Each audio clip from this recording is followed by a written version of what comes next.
Tickets for the Scottish Gas National Open Swimming Championships are on sale now. The wait is over. Buy your tickets at ticketmaster.co.uk/Scottish Swimming or phone 08 444 999 990.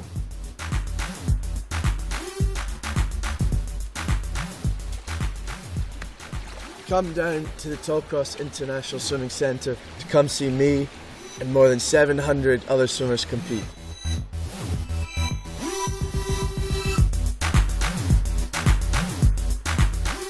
The Scottish Gas National Open Swimming Championships, Tollcross International Swimming Centre, 3rd to the 6th of April 2014.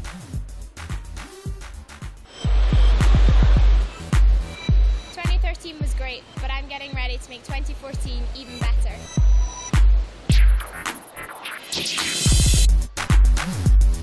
It'll be a great night just to catch up, relax, and as a swimmer actually get to dress up and look normal. And then a chance to see lots of people from all around different parts of swimming and have a good evening with them. The awards ceremony was fantastic, with most people turned out ever, so years to come it's just going to get bigger and bigger.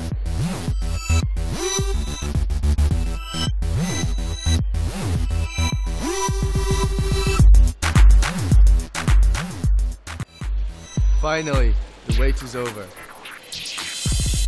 Looking for the perfect present this Christmas? Get a whopping 40% off official Scottish swimming merchandise.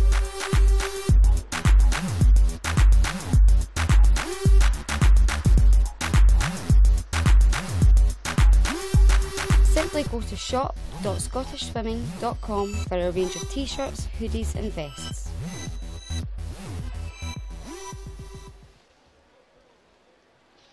Good evening and welcome back to further coverage from QuipuTV of the Scottish Gas National Short Course Championships live from the Royal Commonwealth Pool in Edinburgh. I'm Duncan McKinnell and once again I'm joined by Andy Mayer in the commentary box for this 9th and final session of these fantastic championships. Welcome, Andy. Good evening, Duncan. Thank you for inviting me to share this experience with you today. So it's been a really exciting 3 days and I don't think that it's going to disappoint this evening. No, definitely not. We've had some fantastic racing over the first 2 days, and looking through the start list for tonight, the finals tonight are going to be so electric and fast, and some great talent racing, so excited to see what we've got ahead. Yep, certainly is, and we're hoping that you can enjoy and participate in that as well. Andy, you've got the feeds for us? Yeah, if you want to get in touch with us, it would be great to hear through Twitter. We've got the hashtag SGSC13Live. It's up in the top right hand corner of the screen there, so we'd love to get your thoughts. We've also got an Instagram competition running at the moment, so please do send your pictures into hashtag SGSC13Pics, and that'll enter you into a draw to win one of 5 guidebooks to Glasgow. So please do start firing those across to us. So there's certainly going to be some really exciting events across the swimming world in Scotland over the next few months. Yeah, we have indeed, yeah. And with that in mind, tickets are on sale for the Scottish Gas National Championships, the 3rd till the 6th of April. And that's going to be the qualifier at Tollcross. If you want tickets, it's on the screen now, that link. And also in Tollcross next weekend, we've got Duel in the Pool, America against Europe. So please do get online and get your tickets for that. And finally, early bird tickets for the Scottish Swimming Awards on the 13th of September are available. If you go to that 3rd link for that one, guys. So we'll be showing those links for you, both the getting your tickets for the Scottish National Championships, as you said, Andy, the first of a number of opportunities, but you really want to get those times up fast, don't you, and early, and know that they're in the bag. Yeah, that's why that first set of championships is going to be really important for some of these guys to really lock in those positions. So please, if you can, join us at that championship. And of course, the swimming is not just about the elite performances that we're seeing tonight. And we got some interesting statistics in today about participation since the Olympics. They come from sport England, so they don't directly affect Scotland, but I think we're seeing very similar numbers to Scotland. They make some really interesting reading when you look at it. Highest participation sport, 2.9 million involved in England on swimming. And you can see that since April 2012, the number of people, increasing number of swimmers, 50,000 additional swimmers have taken part since the Olympic Games. So swimming is on the up at all levels. It's a sport for life, swimming for all. That is, and it's brilliant to see. And even though that's been produced by Sport England, it really drives home that message from Scottish Swimming. And their mission statement is that everyone can swim. And Scottish Swimming are really passionate that they want to ensure that every child can learn to swim, because this sport can be for everybody, can it, Duncan? Yes, it can, from 7 months to 97, I guess, when you see I've got a wee grandchild and he goes swimming every week at the age of 7 months, and you go to masters competitions and you see swimmers of all ages. Of course, you go to pools up and down the country and you see people swimming for fitness, both in the local authority pools and in private gyms and pools across the country. So when did you last get out your trunks and your costume? Maybe it's time to give them a dust down and get down to the pool. It's a great way to keep fit. It is. I know how much swimming has given me, and clearly there's so many people around the country that are getting more and more excited about swimming. So yeah, 50,000, an uptake of over 50,000 since the last checkpoint. That's incredible. Yeah, that's excellent. You can see they're just sitting third behind cycling and athletics in terms of increase. So good to see those sports also increasing, but in terms of absolute numbers, it's swimming at the top of the tree, 2.9 million in England. Yes, and that's something that's really important, because it's an all-body workout, so it's a great way to stay fit and healthy as well. So we're up on the rise, we're rising and rising, which is an incredible thing to see. But if we focus back down onto the elite performances, and we have some news from Denmark to give you, if you haven't caught it already. Michael Jamieson, silver medal, 2:01:43, British record. That is an incredible swim by Michael, and I know that he was only just narrowly beaten by Daniel Goethe of Hungary, who narrowly beat him in London. So hopefully we can see Mike take him down next time those two race out. Yeah, must hate the sight of Daniel Goethe in the lane next to him, but congratulations to Mike Jamieson, 2:01:43, a new British record there. Was at 2:03 dead, so second and a half to take off a British record is pretty spectacular. Oh yeah, very much so. So he's such a great ambassador for Scottish swimming. So to see him stand up on that stage and keep swimming faster and faster and faster, running into this Commonwealth Games season, it's exciting times. And if you want to see Michael Jamieson up close and personal, time to do it is next weekend at the Jewel in the Pool. Couldn't have said it better, Duncan. Next weekend he's going to be leading that team of Europe up against America, so really get online, www.jewellinthepool.co.uk, and get those tickets for that event. It's going to be electric racing, just like what we have here tonight. Yeah, and we've got 200 breaststroke, of course, tonight as well. So I'm sure Ross Murdoch will have picked up about that record in 2:01:43. So it'll be interesting to see how close he can get to that, because he has been in very fine form. Craig Benson as well, of course. I know. We have such depth within all the strokes through Scottish swimming, but the men's breaststroke event is we're really treated to some world-class individuals in that right now. Yeah, also coming up, of course, we've got the 200 freestyle. McClatchy going alongside Turner and Bachman in the women, and Rennick looking to do the 200-400 double in the men. Yeah, so some great distance races there that we can really kind of settle into and enjoy all of what tonight's got on offer. And then the women's 100 backstroke, Davis against Simmons. That's going to be a tough one to call. I think that Lizzie Simmons winning the 50 and the 200, you've got to possibly favour her for the 100, but Georgia Davis, fantastic backstroker. Yep, Davis, the fastest qualifier, but you do feel that Simmons just eased back in the closing stages of her heats this morning, so saving, and I suspect for tonight she got the British record in the 50. She was already the British record holder in the 200. Can she nick the 100, do you think, tonight? It would be incredible to watch that kind of racing. So as we see just on the screen there, coach is just passing on the words of wisdom, final little pointers before stepping up for the finals tonight. So important for coaches to get those tactics all in place to the swimmers before the racing begins. And we turn our attention across to tonight's activities. What we got first, Duncan? We're just about ready to go then. The swimmers making their way onto the blocks for our first event of this evening's swimming, and this is the final of the women's 400 meters individual medley. They're just coming towards the blocks. The girls just making sure that the wedges on those blocks are all set, ready to go. So these new track start blocks are a good advantage for them to use. So there is lane 1, Lucy Ellis, City of Sunderland. Great to see her making an A final. Great swimming from the City of Sunderland team. Jennifer King in lane 2 for North Ayrshire. Geary swimmer Orla Adams goes in lane 3.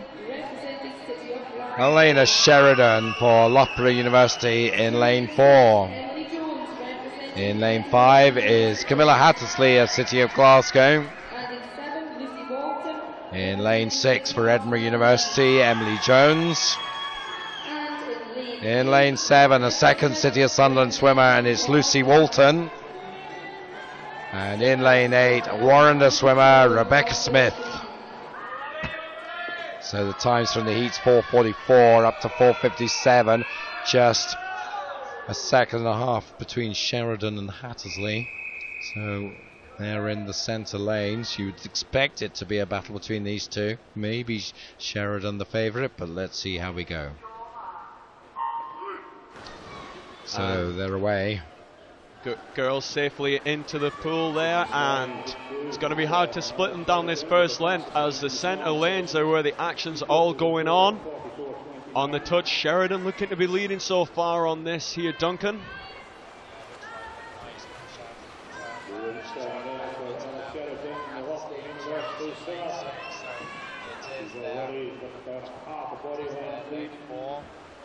Sheridan 29.44 at the 50, leads by about a second already.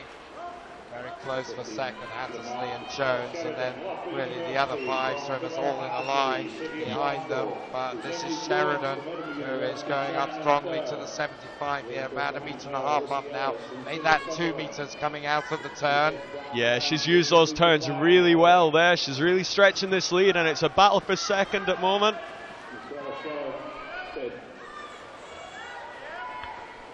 And here we go, we're going to look on the turn here. 1:02.86 at the first 100 turn, and it's a great underwater there as she breaks off onto that backstroke leg. Second and third, like we thought, Hattersley and Jones battling out as the rest of the field are all in a line as they're coming through.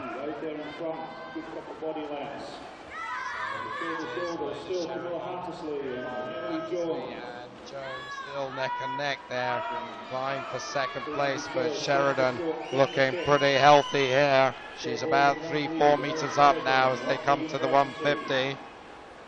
And there she is at the turn again. Sheridan, really good split turn there, 1:39.01. Looking like we're a little bit up on this morning swimming as she swims out all on her own right there.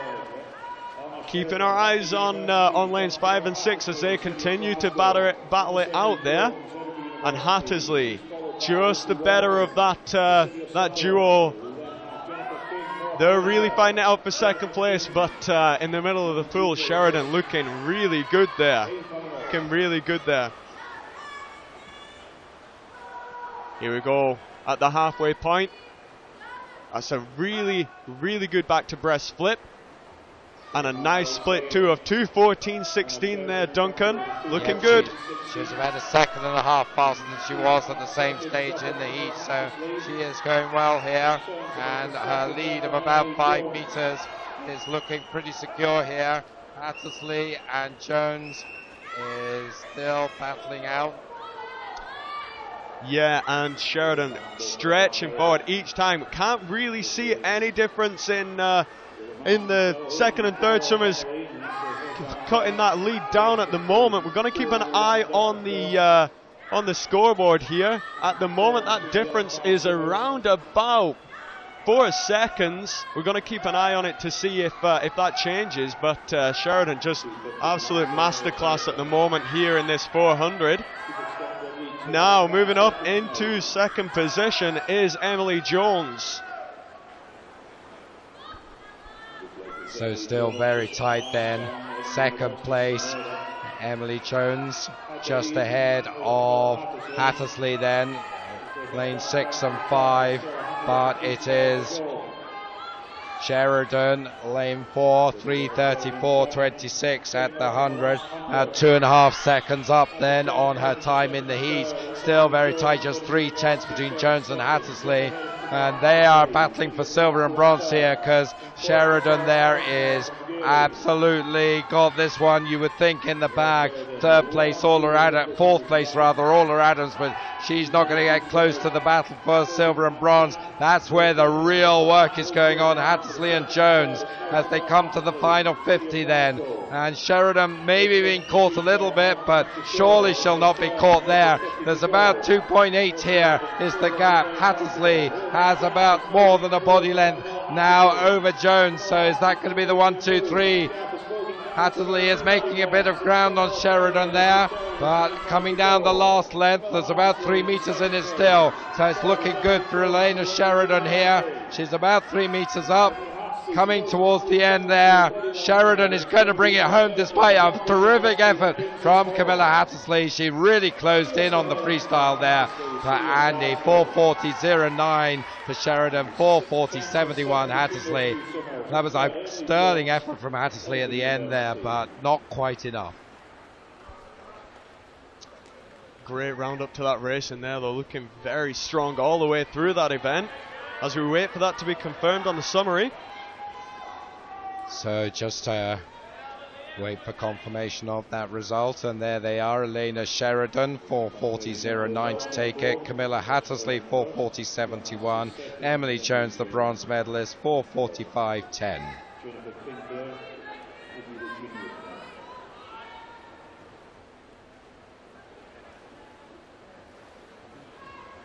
So there is the lineup for the B final. So there they are. We will just run through them after they get started, but good start there for us from the A final there, and strong swim. Elena Sheridan really getting the work done early on there, and then hanging on a bit in the freestyle, but she had such a margin that she could afford to do that. Yeah, that seemed to be really key. That opening 200 really set her stall out and made it so hard for Hattersley to hunt her down in those final stages. So confirmation of the B finalists: Ella Shilliday in 1 for Stirling, Megan Feld of South Aberdeenshire in 2, India Dodd of Warrender in 3, Leah Altoft of Derwentsside in 4, Chanel Snedden of First in 5, Zoe Mitchell of Carnegie in 6, Danielle Gilbert of Derwentsside in 7, Kimberly Mackay of Warrender in 8. Now interesting, Andy, Chanel Snedden there in lane 5. We saw her winning in the youth 400 IM this afternoon. Here she is again doing the same event. Yeah, that's 3 times in 1 day, so this is great practice for her. So so hopefully she can go from strength to strength today and keep capitalizing on these swims. That sounds like sadism from the coach to me, if you ask me, but what do I know? I'm sure she'll thrive on it. Certainly our second 400 IM went pretty well, where she had a titanic battle with Carissa Armijo to win that, and she is certainly back up in the frame here in lane 5, just behind Leah Altoft in the black cap in lane 4, and also in the mix Zoe Mitchell of Carnegie in lane 6. At the 100 then, they go through 106.94.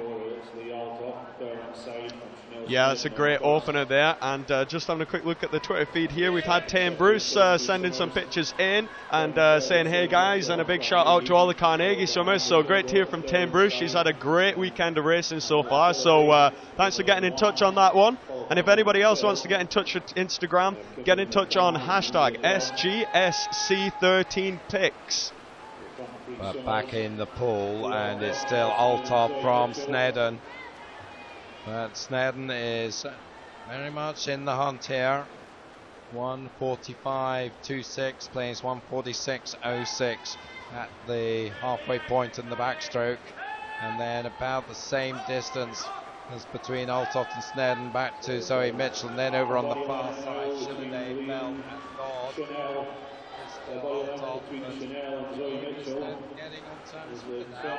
Yeah, that's starting to look like it could be heating up for a great finish to this race as we approach the halfway point. So pacing, we've said all the time today, pacing is so key to a 400 event, and we saw that in the last race. Camilla Hattersley really coming through strong at the end, and just being narrowly beaten. We're going to see how these girls fare through this breaststroke section of the event.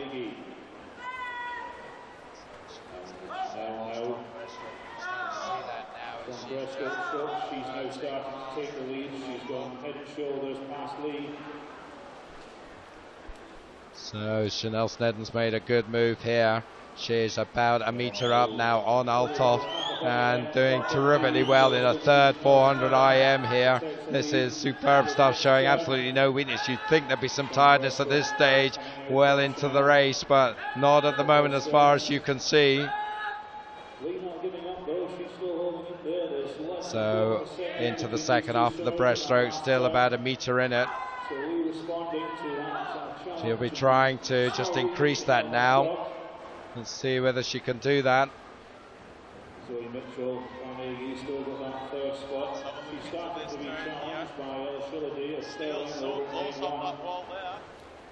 There's a good turn there from Chanel. There's almost a body length lead ahead of lead. So it's still Snedden then. Snedden by about a body length from lane 4 Althoff, but Althoff has set herself up to come right back in the freestyle, still in the hunt as well. Zoe Mitchell, 3:48.25 for Chanel Snedden with 100 to go, 3:48.70 for Althoff. Mitchell third, 3:51.45. So can Snedden bring this one home? Great skills off the wall there, Duncan. And that's really fast into this finish here. So Snedden then is looking pretty good here, 50 to go, and there's about 4 or 5 metres now. So Chanel Snedden bringing this home, her third 400 IM of the day, but she is showing absolutely no tiredness here. What a swim, Andy Mayer. What do you think about this? This is just stunning. She's swimming right away from the field here, so strong all the way. The pacing has been incredible, and she's just finishing. This is going to be an incredible time here, Duncan. Yeah, she did a 4:50.88 this afternoon, so not quite on the time she did this afternoon, but to follow that up with a 4:53 this evening, hats off to her there. A brave swim and a good win in the B final for Chanel Snedden, with Leah Althoff in second place and Zoe Mitchell in third. So 400 IM for the women is done. We'll be going straight now to the men's 400 metres individual medley. A final coming up. We didn't talk about this at the top of the programme, but Litchfield, Johnson, Pavoni, Smith, Sharanek. Yeah, that's a really strong field again on that one, so it'll be an interesting one to see who's going to come out on top. Litchfield, they pass this qualifier, but only by hundredths really from Johnson and Pavoni as they come on to the pool side now. And just see them at the end of your shot there as we look down the 50 metres, and there they are. So we'll be introducing them in just a moment. They're in lane 1, just at the back. Coming up now, Ross Muir, University of Stirling. In lane 2, Adam Harrington of Loughborough University. In lane 3, Roberto Pavoni of Loughborough University. In lane 4, Max Litchfield from the city of Sheffield. In lane 5, Matthew Johnston of the University of Bath. In lane 6, Mark Sharanek from Carnegie. In lane 7 from the University of Stirling, Lewis Smith. And in lane 8, Nicholas Granger from the City of Sheffield.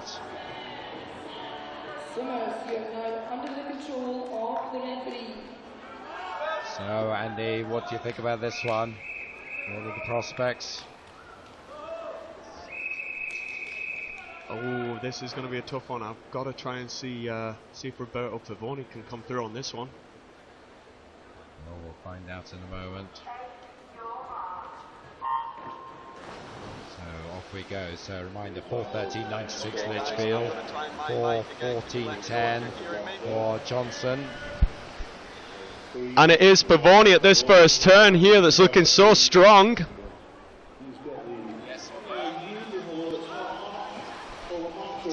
it is Pavoni in lane 3, as you said, Andy. Yeah, he's looking good into this first turn, and he is the leader, just narrowly ahead of Mark Sharanek there.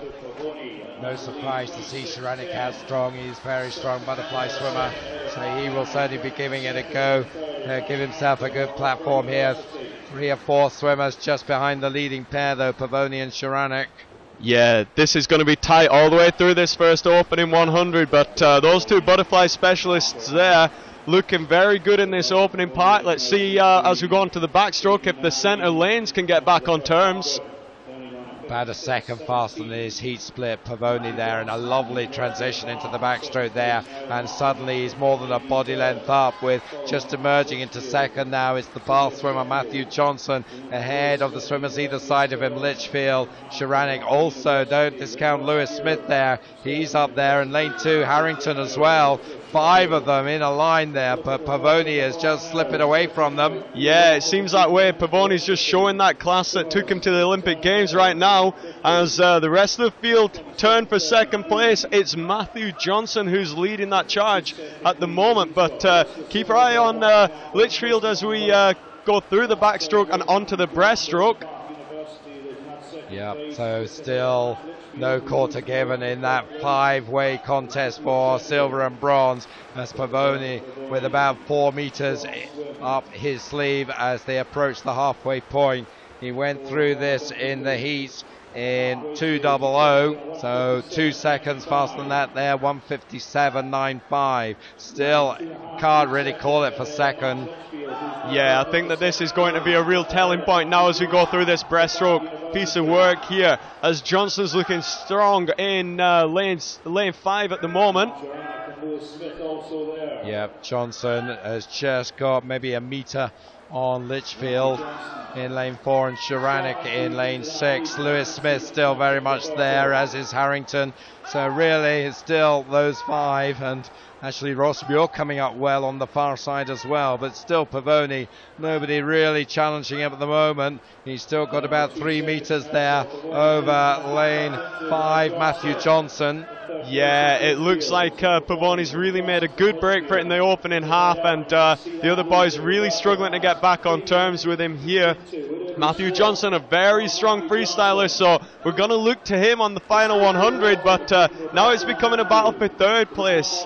Yep, Johnston is finishing the breaststroke strongly, and he has made up a bit of ground in the latter stages of the breaststroke there on Pavoni. 3:08 for Pavoni, 3:10 for Johnston. Exactly 2 seconds is the gap, with 3rd place Litchfield from Sharanek and Smith. Pavoni then, can he hold this, Andy? Yeah, I would say that he's going to look good to hold this here. Really strong guy, Roberto Pavoni, so I'd expect him to hold on to this. Matty Johnston, he's not going to give up though. I think he's going to make it close. Yeah, there was a 2-second gap exactly at the 300. At the 350, that's down to a 1.5 seconds. So he's knocked half a second off, but he needs to do another 1.5 seconds to make it close. Yeah, it's going to be a really tough call here as they come into this final turn. Let's see how Pavoni looks out of the wall here. Still looking good.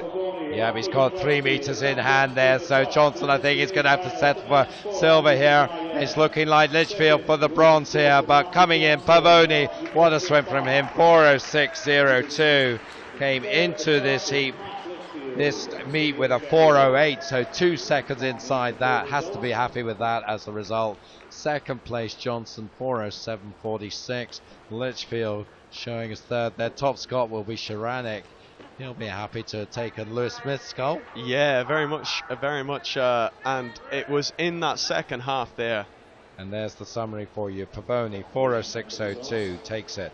Johnson second, 4:07.46. Litchfield third, 4:09.24. Yeah, Sharanek in that second half, and especially going into the freestyle leg, he showed great strength to overhaul Lewis Smith there and hold him off right to the end. So top job from Mark there. Yeah, good stuff. So they're shaking their heads, a lot of tired boys climbing out of the pool there. There's Lewis Smith with his GB hat on. Be looking towards him to hopefully be a strong contender for those places on that Commonwealth team. Yeah, of course, he's an experienced swimmer, one of the senior swimmers now in the Scotland setup. Yes. Old campaigner really in terms of major championships, Commonwealth Games in particular. Yeah, but a lot of experience that comes with all of that racing, so it would be great to see him on another major games team. So we have the B final coming up next. Centre of the pool again, we have Duncan Scott. He's going to be hunting down records if the past 2 days of racing's anything to go by. Running through the field, Callum Laurie of first goes in 1, Felix Gifford of City of Aberdeen in 2, Stuart McIntosh, City of Aberdeen in 3, Duncan Scott of first in 4, Ross Woolley of Warrender in 5, Chris Lowther of City of Glasgow in 6, Ryan Brown of best in 7, and Callum Reid of Warrender in 8. So as we watch the boys turning at the first 50, it's Stuart McIntosh who's got the turn, and the early leader in the white hat in lane 3, so really getting out there, making sure he's involved in this race. And Duncan Scott right on his shoulder there. There's probably about 4 of those boys in a line at the moment.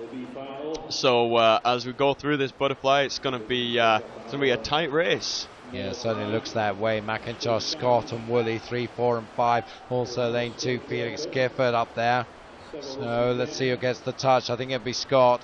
Yes, it is, 59.91. Yeah, great opening split there. The only one in the field to be under a minute at that opening 100 split. So, got to keep that rolling on the backstroke, Duncan. Yep. Is that Duncan Scott or Duncan McKinnell you were saying there? I think Duncan Scott is the one to talk about. He is there, but he's coming under a bit of pressure now. Lane 3, Stuart McIntosh right alongside him now in the backstroke, and also Ross Woolley showing good intent in lane 5. So those 3 almost together there halfway through the backstroke, all turning 132.9 to 133.4. Interesting there, you've got over on the far side the contenders again from the youth events. Over on the far side, Callum Laurie and Ryan Brown. They had that titanic battle this afternoon, and it'll be interesting to see whether Ryan Brown can reverse his performance from this afternoon and just get one over Callum Laurie this time. Yeah, different environment here. Can they produce the same kind of results? As we go back to the leaders at that halfway point, it's Duncan Scott right in that centre lane who got the touch. And as the breaststrokers press forward again, it's really hard to split these guys. So really close then.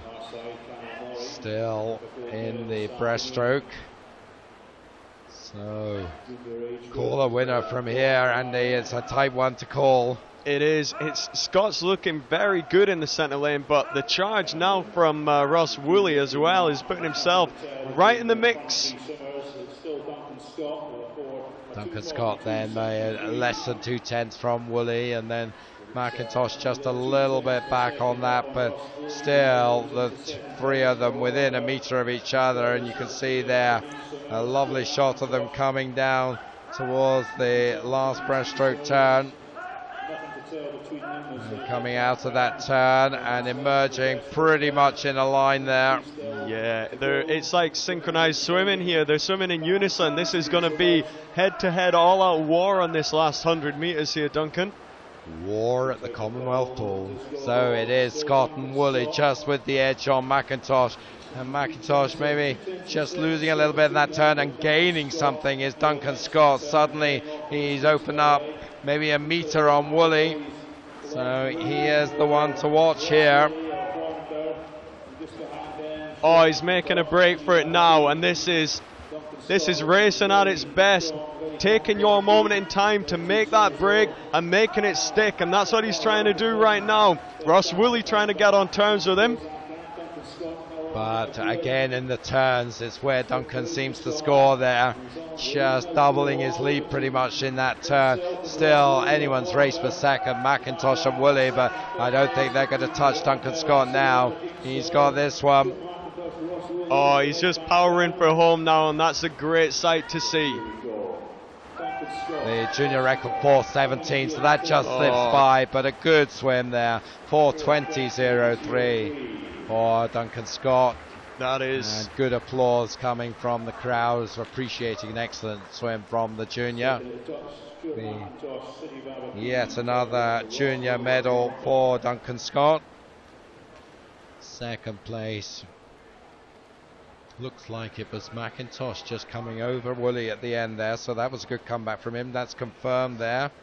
Duncan Scott 4:20.03 takes it. Stuart McIntosh second, 4:21.73, and Ross Woolley third, 4:21.90.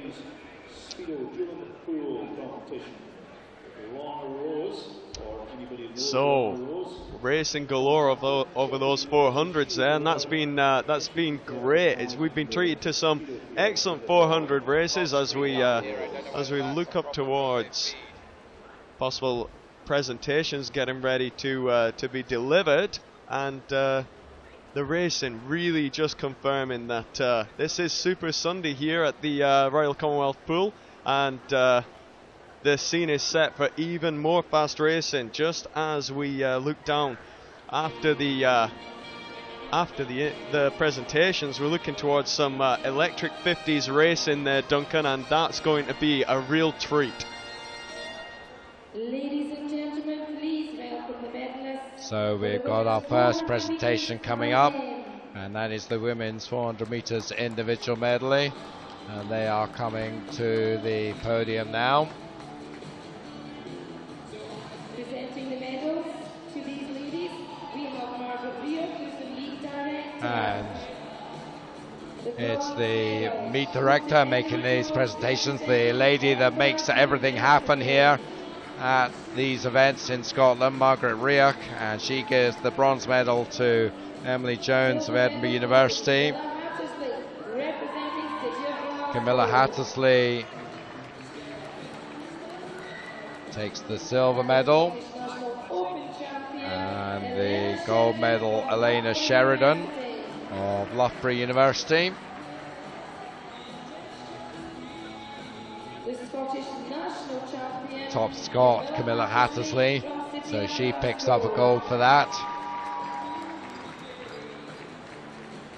And we'll be bringing on the junior champion. That was Jennifer King of North Ayrshire. There she is. Tall girl, Jennifer.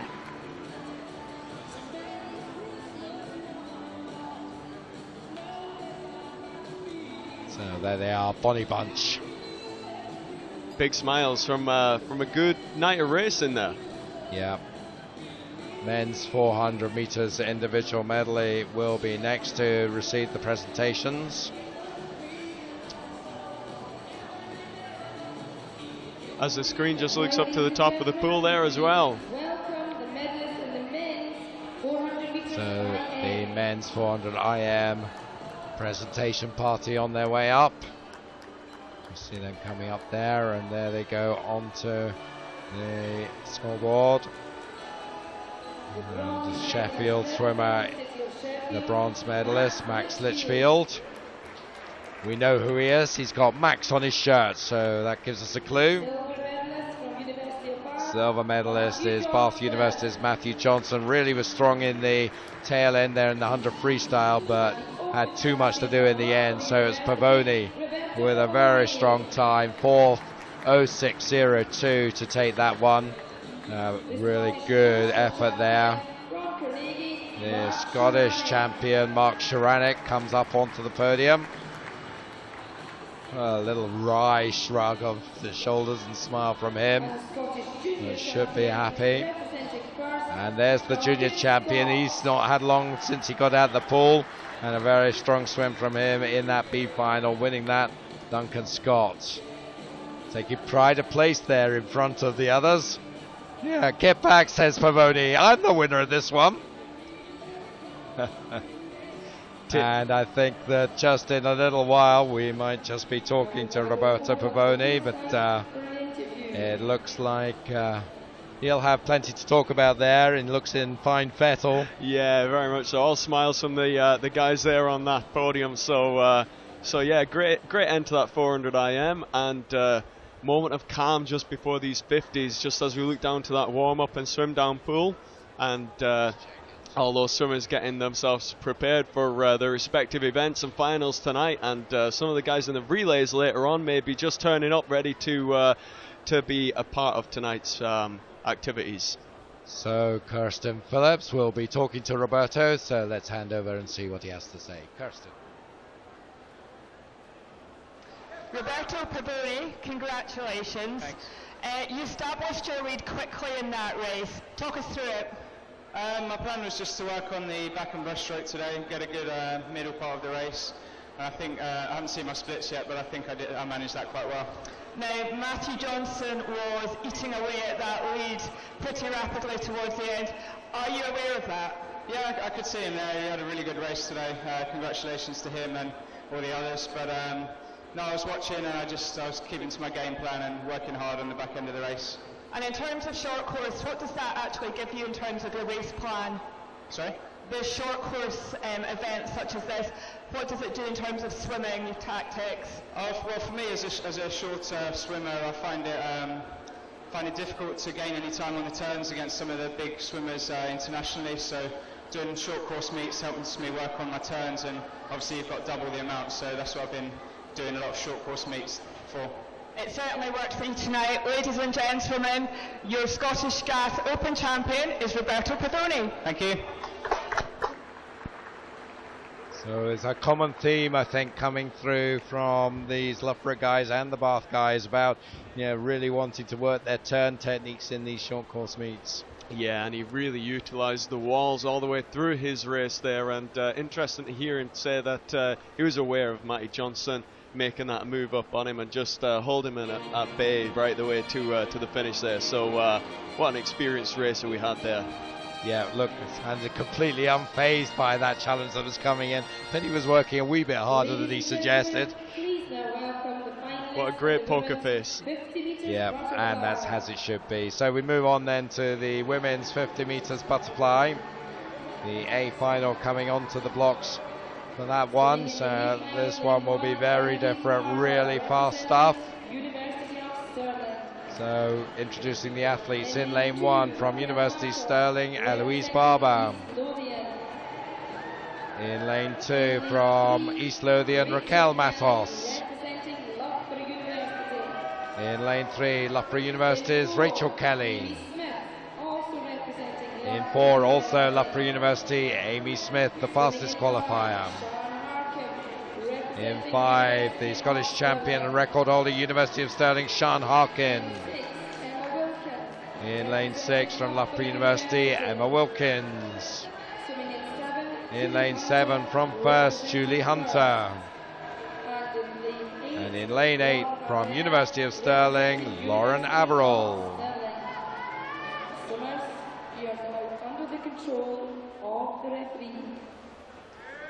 So Amy Smith already been dominant in the freestyle shorter events. Can she add the 50 butterfly to this? Well, we're about to find out, but she's been looking fantastic through this meet.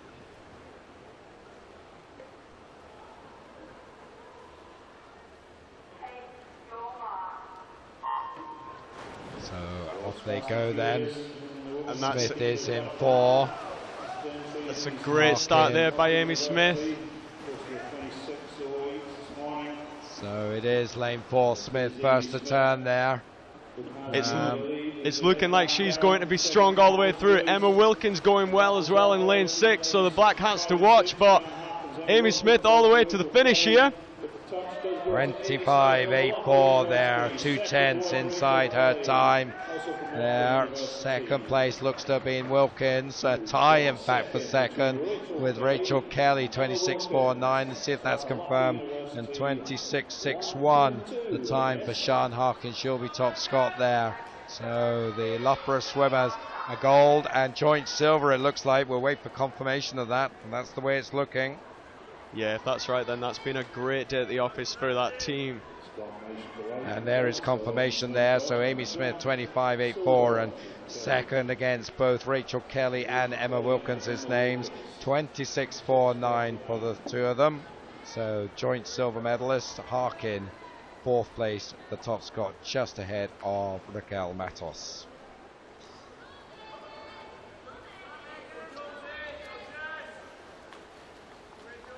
So the B final is next up. There's the field for you, and they're on the blocks ready to go. Charlotte McKenzie with the fastest entry time, heat time rather, 27.99. I'm sure some of these other girls will be getting very close to dipping under 28 here as well.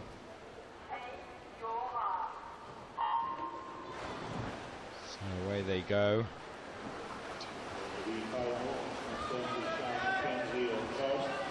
Going through the lane, Sharples, Jones, Wilkie, McKenzie, Christie, Simpson, Donnelly and Tootle. And it is McKenzie, blue hat in lane 4, staying down the longest, popping up, looking really good. Lane 8 going well as well, but McKenzie's leading all the way through here, Duncan. Yeah, as we saw with Amy Smith in the A final, it's McKenzie dominant from lane 4, 27.28. And you suggested that they go under the 28 seconds, but it was just Charlotte did it, but she did it in style, 27.28, smashing through 28 seconds there. Christie just missing out on that, 28.08 confirmed there for you on the screen in second place. Kirsty Simpson third, 28.28, just ahead of Emily Jones. So 27.28, nice swim there from McKenzie. Nice and quick, nice and snappy all the way through on that one. So quite a drop from this morning for Charlotte McKenzie there. Yep, she was 27.9 this morning, 27.2 this evening. 7/10 of a progression as we move straight on to the men. 50 butterfly once again. Adam Barrett one to look out for here in lane 4, but let's look at the athletes in the line. So we are going to lane 1 there, and that is Craig Bowman of Carnegie. In lane 2, Jamie Graham from City of Glasgow, just hiding behind the lane ropes, that the backstroke flags there. Lane 3, Adam Taylor from the City of Sunderland. In lane 4 from Loughborough University is Adam Barrett. In lane 5, also from Loughborough, Tom Laxton. In 6, Daniel Scott, City of Glasgow. In 7, from the City of Aberdeen, Ewan Dunbar. And in lane 8, Stephen Milne of Perth City. Well, contrast for Stephen Milne from the 1500 free, his favourite event, to the 50 fly. I know, and we're going to see Adam Barrett in lane 4. Can he go 22 point? I hope so. British record 22.87 could set the British record in the 100 butterfly, so he is on fire this weekend. And as those guys take to the pool, Duncan, it's a great start for the two centre lanes as they come up in unison there between Barrett and Laxton. We're watching for Barrett here as he's first onto the wall. Snappy turn around. Question is, can he get that British record? Staying under, up he comes. Well, he's certainly got the race. It looks like he's at least a metre up on Laxton then as he comes steaming in, 23.11. That is just a quarter of a second away from the British record there. Fantastic swim from Adam Barrett. Laxton taking second. We'll wait for confirmation of that. And it looks like a brilliant bronze medal from Daniel Scott there. Let's just check his time, 24.42. So we'll We'll just wait for that to come up on your screens, but it looks like it is being confirmed, and there it is for you. Adam Barrett, 23.11. Laxton second, 23.63, and Daniel Scott, 24.42, bronze medal. Great to see Daniel Scott there taking that bronze. Nice, strong swimming from him here today. Yep, so we have the lineup there for the B final. With these sprints, there's no let up whatsoever, and there you see Andrew Weatheritt, Craig Houston, the veteran, beside him. Yeah, blast from the past, making his return to the pool. So let's see how fast can he go this evening. Good effort to make second fastest in the B final. Can he improve tonight?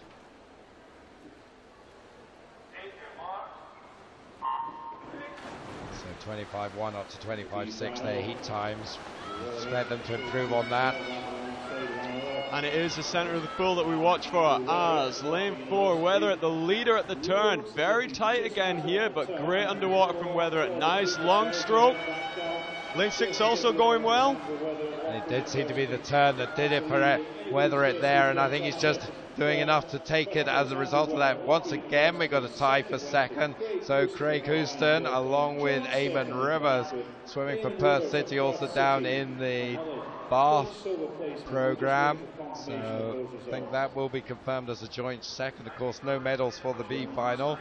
And there you have it. Weatheritt first, 24.30. Houston and Rivers joint second, 24.95.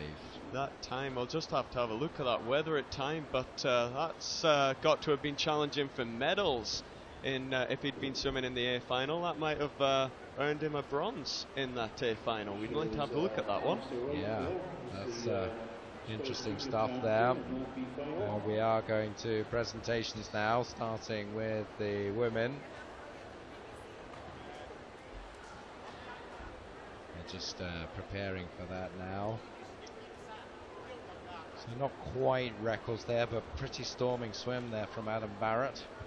Yeah, very quick, and unfortunate for him not to dip into those 22 points, but looking so strong on the underwater work there. Both him and Laxton were very, very quick, and you can just see the importance of how keeping that streamlined position, putting through the water in that way, can really give you great results. Yep, so some really strong sprint work going on in Loughborough at the moment with James Gibson.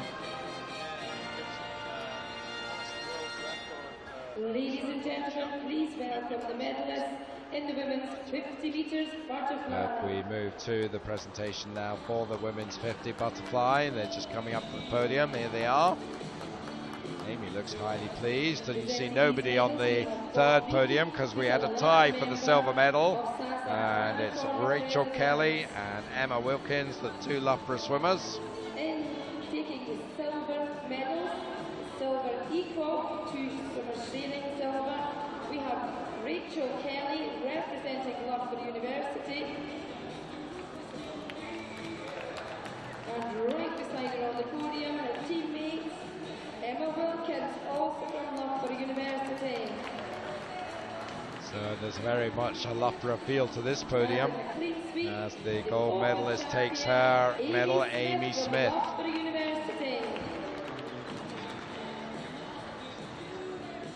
The Scottish national champion representing University of Stirling, Sian Harkin. Sian Harkin there picking up the Scottish medal. Fourth place for her. And the junior champion came from the heats, just missed a place in the B final. Rhiannon Gilks of City of Glasgow, but looking pleased to receive that junior medal. That's always a great accolade for these youngsters to get on the podium with these seniors.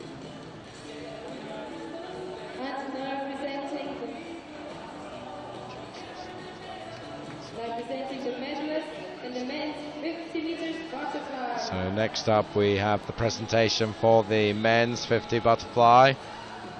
Looks like they're just on their way up to the podium now.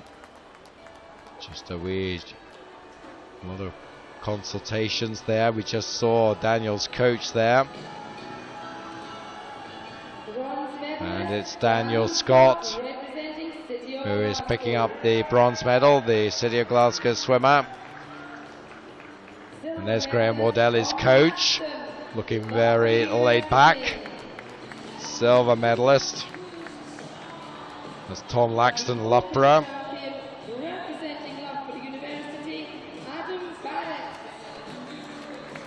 And Adam Barrett, the gold medalist. The Scottish national champion, Daniel Scott from City of Glasgow. Just worth noting Andrew Weatherett's time there, Andy, 24:30. So he'd have been on the podium if he'd been in the A final.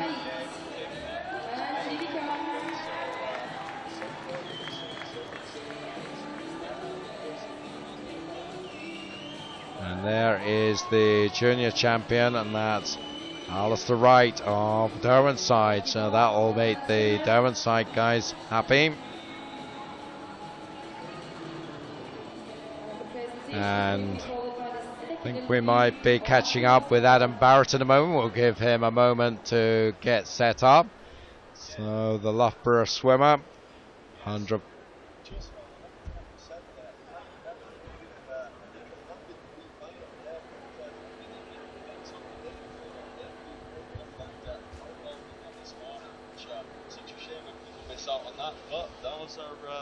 Those are the things that we sometimes find.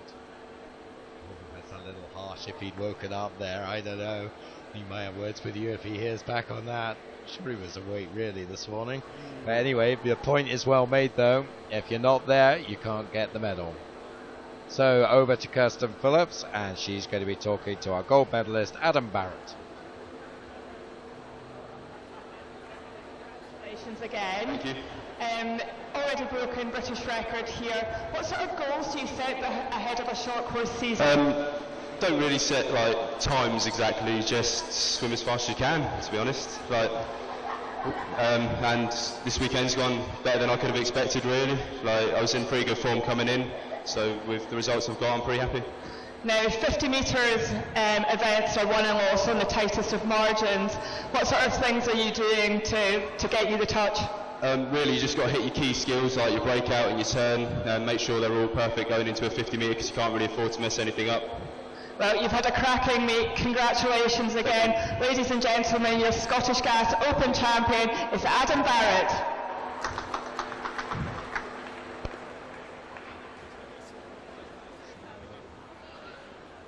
Adam Barrett then.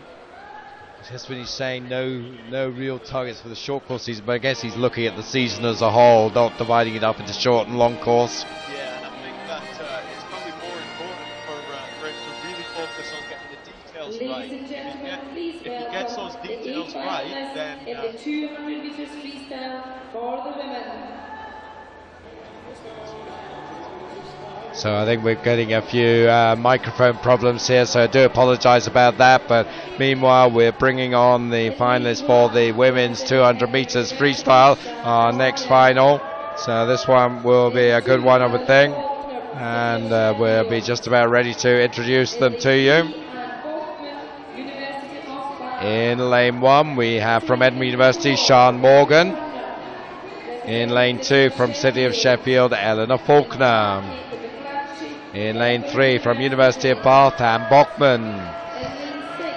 In 4, from City of Sheffield, Rebecca Turner.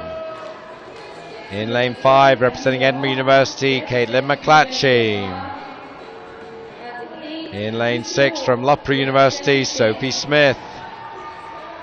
In 7, from the University of Bath, Amelia Morn. And in 8, representing Best, Lucy Hope.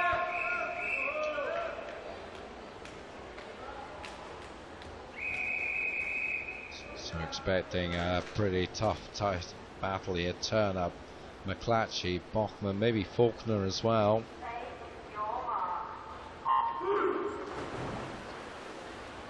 So great start as the girls get underway on this event here. Really even down the first lap. We'll see hopefully junior swimmer here at the age of 16. Okay then, so we're off and running here, and lane 4 just got the edge, Rebecca Turner here, but it's really very, very tight here, Andy. Yeah, we're going to have a quick look up to the board, and it is Rebecca Turner on that first 50 turn, so she's leading the charge here, but she's got Bachmann right on her shoulder, so I think we're going to have a battle on our hands here, because Caitlin McClatchy's sitting just watching the action. Yeah, Sophie Smith right there in lane 6 as well, so there's the three of them in the front, and then about half a metre or so behind them is McClatchy, and also Faulkner in lane 2, not that far away, so at the halfway point. Let's see what the spreads are. The leader, Bachmann, now the 400 freestyle gold medalist, 56.63, but between the front 5 there's less than a second, but it's starting to separate out a bit now down this third 50, and it is lane 3 coming up strongly, Bachmann, and lane 6, Smith. This is really starting to develop now as Sophie Smith is really strong through this 50. We're going to keep an eye on this turn as Bachmann turns first. 25.9. It's really heating up down this last 50. Looking like Bachmann's strong for the gold here, but can Smith hold Turner off to take that silver? Well, that's going to be the question we're going to see in the next little while now. It looks like Bachmann is strong and Smith is looking good. I don't think McClatchy is going to be in the top 3 here, as Bachmann is going to do the 200-400 double here. So she is looking good here and takes it, 155.29. Excellent stuff and a tasty double for her. Sophie Smith, we thought, might just hold off Rebecca Turner, and that's exactly what she did by 11 hundredths in the end. Just wait for that to be summarised. Turner third, and I think McClatchy credited fourth. There we go. Bachmann 155.29 takes it. Smith second, Turner third, McClatchy the top Scot, and Lucy Hope will be the junior there. Andy, what did you think about that? Did that turn out how you thought? Well, I know how strong Bachmann looked earlier on this weekend. I would have loved to have seen Caitlin McClatchy getting the medals on that one, and Becky Turner getting overhauled by Sophie Smith was interesting. But hopefully we'll manage to catch up with Caitlin in an interview later through this session to see her thoughts on that race. But we have the B final before we think about that. So there they are on the field for you. Rachel O'Donnell is the fastest. 201.23 Rachel O'Donnell, Aisha Thornton 201.35, Rachel Masson 201.62 in the heat, so this one should be very close as they come up to the blocks.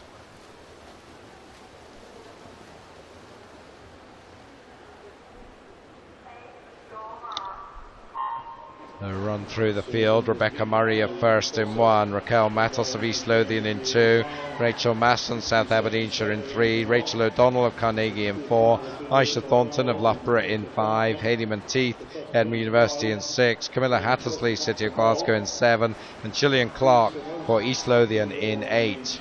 And Gillian Clark going well in lane 8 early on here. Also over in lane 3 it is Rachel Masson, and it is Masson getting the touch at 50, 27.73. A whole load of swimmers within 2 or 3 tenths of her. Oh, it's looking very close here. Masson with beside her now O'Donnell. And well, those two should march together now. Matos in lane 2 is close, and so in the red cap in 5 Thornton. Clark still there or thereabouts on the near side, and the Edinburgh University swimmer Monteith, so really very close. 7 of the 8 swimmers under the minute at halfway. And O'Donnell starting to make her move through this field now on this third 50. So important to get the pacing right, and it could be a great time to make the move as she breaks away from the field again on this. And we're also seeing that Aisha Thornton starting to move up, so strength all across the field. Keeping an eye on lane 1 for Rebecca Murray, aren't we? Yep, so it is the Carnegie swimmer Rachel O'Donnell who is about a metre, called Thornton, the distance specialist, so you'd expect her to strengthen as the race goes on, where others might fade, and she's got to do that strength now. She's about a metre back on O'Donnell as they come down the final length, so it's black against pink here, and it's O'Donnell from the black and white army of Carnegie is going to take this one in, and Rachel O'Donnell takes it, and she ducks under the 2 minutes, so I think she'll be pleased about that there. She came into this meet 2:00:29. She did in the heats 2:01:23, but under the 2 minutes there. We talked about these milestones, and the 2 minute for a 200 free for a woman, that is a big milestone.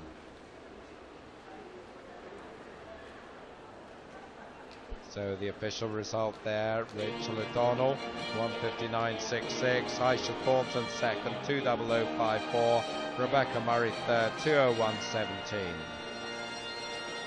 And now, ladies and gentlemen, please welcome the finalists, the A final in the men's 200 metres freestyle.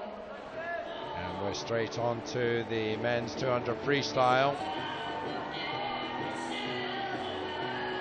So, a good race in the women. We're going to have a good one here as well for the men. So we're just waiting for them to get themselves sorted and undressed. So on lane 1 there, Mark Sharanik of Carnegie. In lane 2, Joshua Walsh of University of Sterling. In lane 3, Robbie Rennick, City of Glasgow. In lane 4, Max Litchfield, City of Sheffield. In lane 5, Stephen Milne of Perth City. In lane 6, Rob Bale, University of Stirling. Lane 7, Duncan Scott of First. And completing the field in lane 8, Lewis Coleman of City of Sheffield.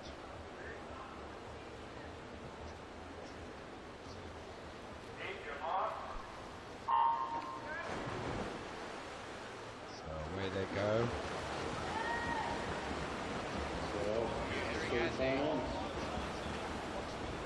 Scott, the only junior that's racing in this, he broke his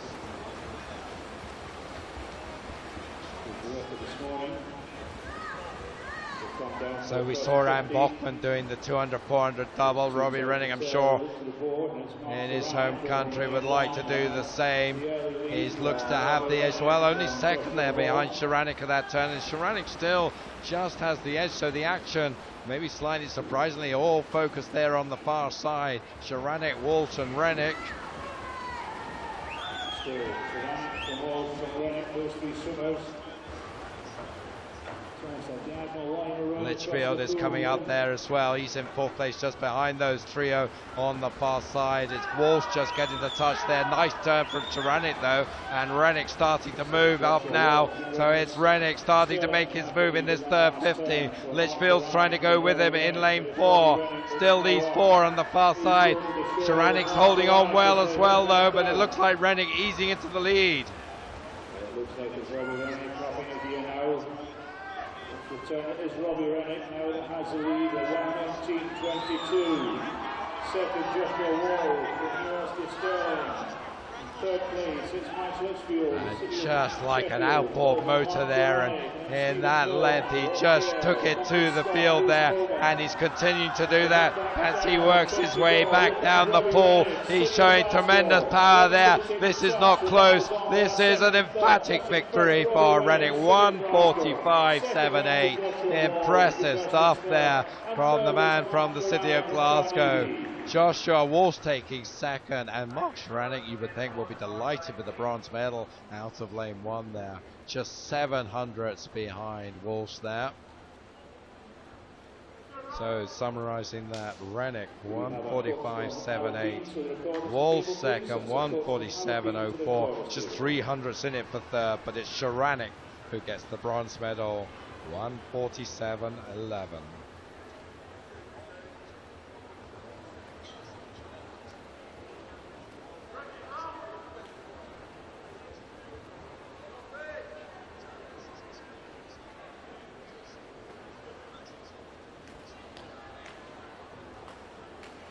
When you look back at the entry sheets for that event, Mark Sharanek 14th coming into this meet in this event, 3rd coming out of it.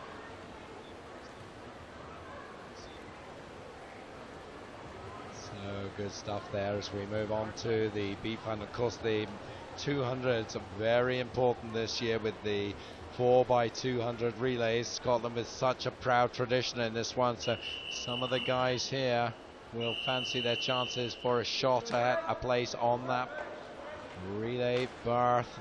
Scott, of course, was on the team in Delhi. He's in one there, you saw on the top of that list. Take you through the field here. It was Jack Scott of University of Stirling in 1, Thomas Santa, City of Sheffield in 2, Braxton Tim, also City of Sheffield in 3, Alfie Howes, University of Bath in 4, Cameron Brodie, University of Stirling in 5, Jordan Hughes of North Ayrshire in 6, then 2 more Sheffield swimmers, Gareth Mills in 7, and Nicholas Granger in 8. Jack was probably going to take the turn. It was Jack Scott turning first, Alfie Howes, Bath University, and 3rd in Braxton Tim's City of Sheffield, followed by Nicholas Granger, also City of Sheffield. Yeah, he will want to prove a point here, but there's a few in the centre lanes who will want to have none of that. And Alfie Howes, Braxton Tim and Cameron Brodie are all up there just on the tail of Jack Scott, who is first to turn at the 152.55.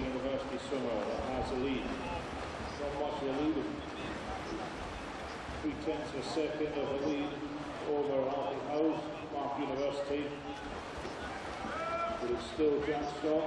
Coming up now fast in lane 7, Gareth Mills, City of Sheffield swimmer, and he's starting to come through. And Mills, another Scot, so he'll fancy a chance at a place in that 4x200 berth, and he's in 2nd, just tucked in a 10th behind.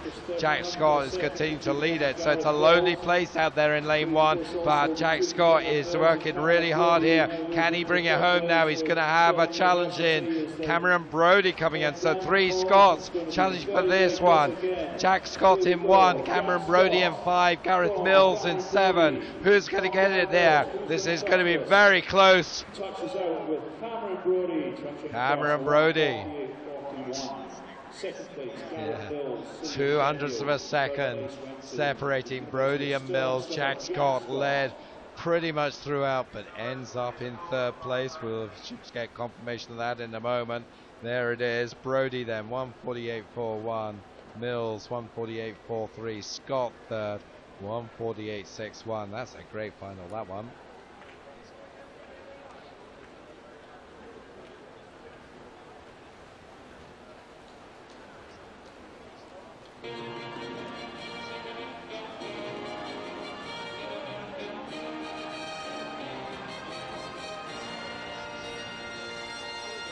So Cameron Brodie, you mainly think of as a butterfly swimmer. Do you think he'll be taking 200 free seriously with the relay in mind? So we have got now presentations once again. We've got the women's 200 freestyle here, and here are the medalists.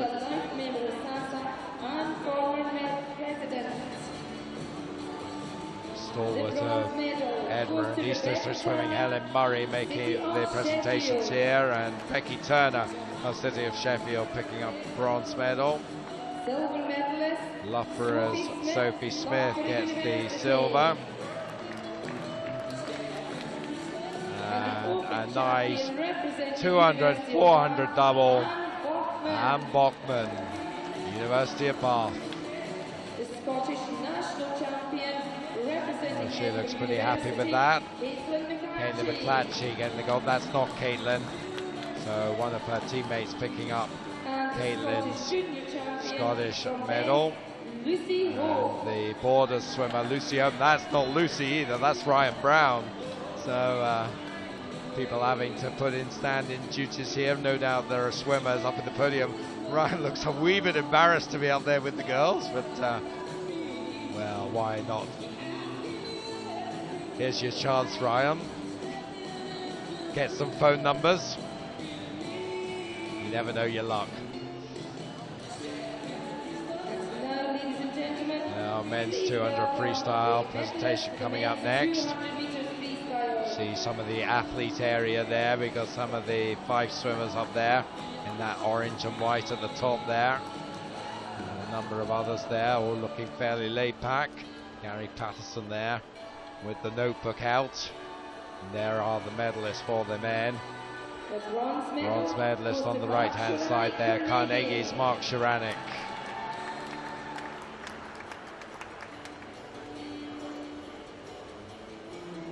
Silver medalist Joshua Walsh of the University of Stirling.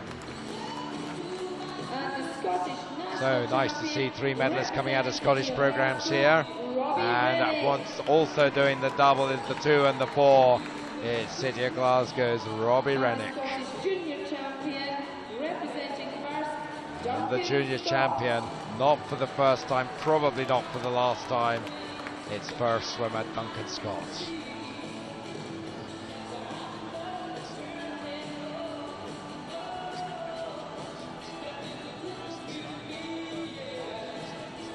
Thank you, Helen, and thank you very much for some excellent races. And now we're going over to an interview on poolside. Yeah, we saw that battle over on the far side in that race, so I think we're going to be talking to Robbie Rennick just in a moment. Robbie Rennick, so the 200 and the 400 double, so we'll hear about how he feels about that, and of course his prospects for the season to come. So Kirsten just getting ready to bring that to you as we continue through our exciting coverage of the Scottish Gas National Short Course Championships. But looks like we're ready to hand over to Kirsten now. So Kirsten, what do you have to say to Robbie? Robbie Rennick, congratulations. This event, 200 Freestyle, is the one you'll be defending in Glasgow next year. How are you feeling about prospect of that? Yeah, it's really, really exciting. I'm doing everything I can to get myself on top of the podium next summer. So at the moment it's real heavy training, and it's all about the goal in the summer, not about swimming fast right now. Okay. This would be your 3rd Commonwealth Games. That's a real lot of commitment, dedication, hard training. How do you maintain that? Yeah, I've been in the game for a while now almost, and for me it's just really, really fun, improving season on season and trying to get faster. And having a home Commonwealth Games is huge motivation. Just to be part of Team Scotland's going to be fantastic itself. Well, I'm sure you'll have the support of everybody here. Congratulations once again. Ladies and gentlemen, your Scottish Gas National Champion is Robbie Rennick.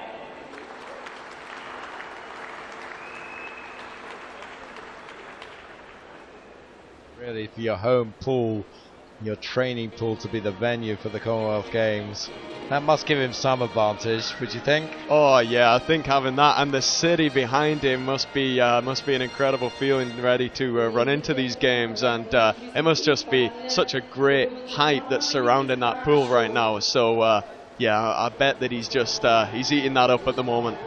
Yeah, I think the city of Glasgow will go mad for Robbie Rennick come next July. So we are coming then to another of our cracking finals. This is the women's 100 backstroke, and in lane 1 we have Megan Briggs of Warrender. In lane 2 we have Lucy Hope of Best. In lane 3 Sophie Smith from Loughborough. In lane 4 Georgia Davies from Loughborough. In lane 5, Elizabeth Simmons from the University of Bath. In lane 6, Charlotte McKenzie of First. In lane 7, Emma Smith from the City of Birmingham. And in lane 8, Kirsty Simpson of Carnegie. So, Lizzie Simmons. 50 back, British record, 200 back, strong win, 100 back, question mark.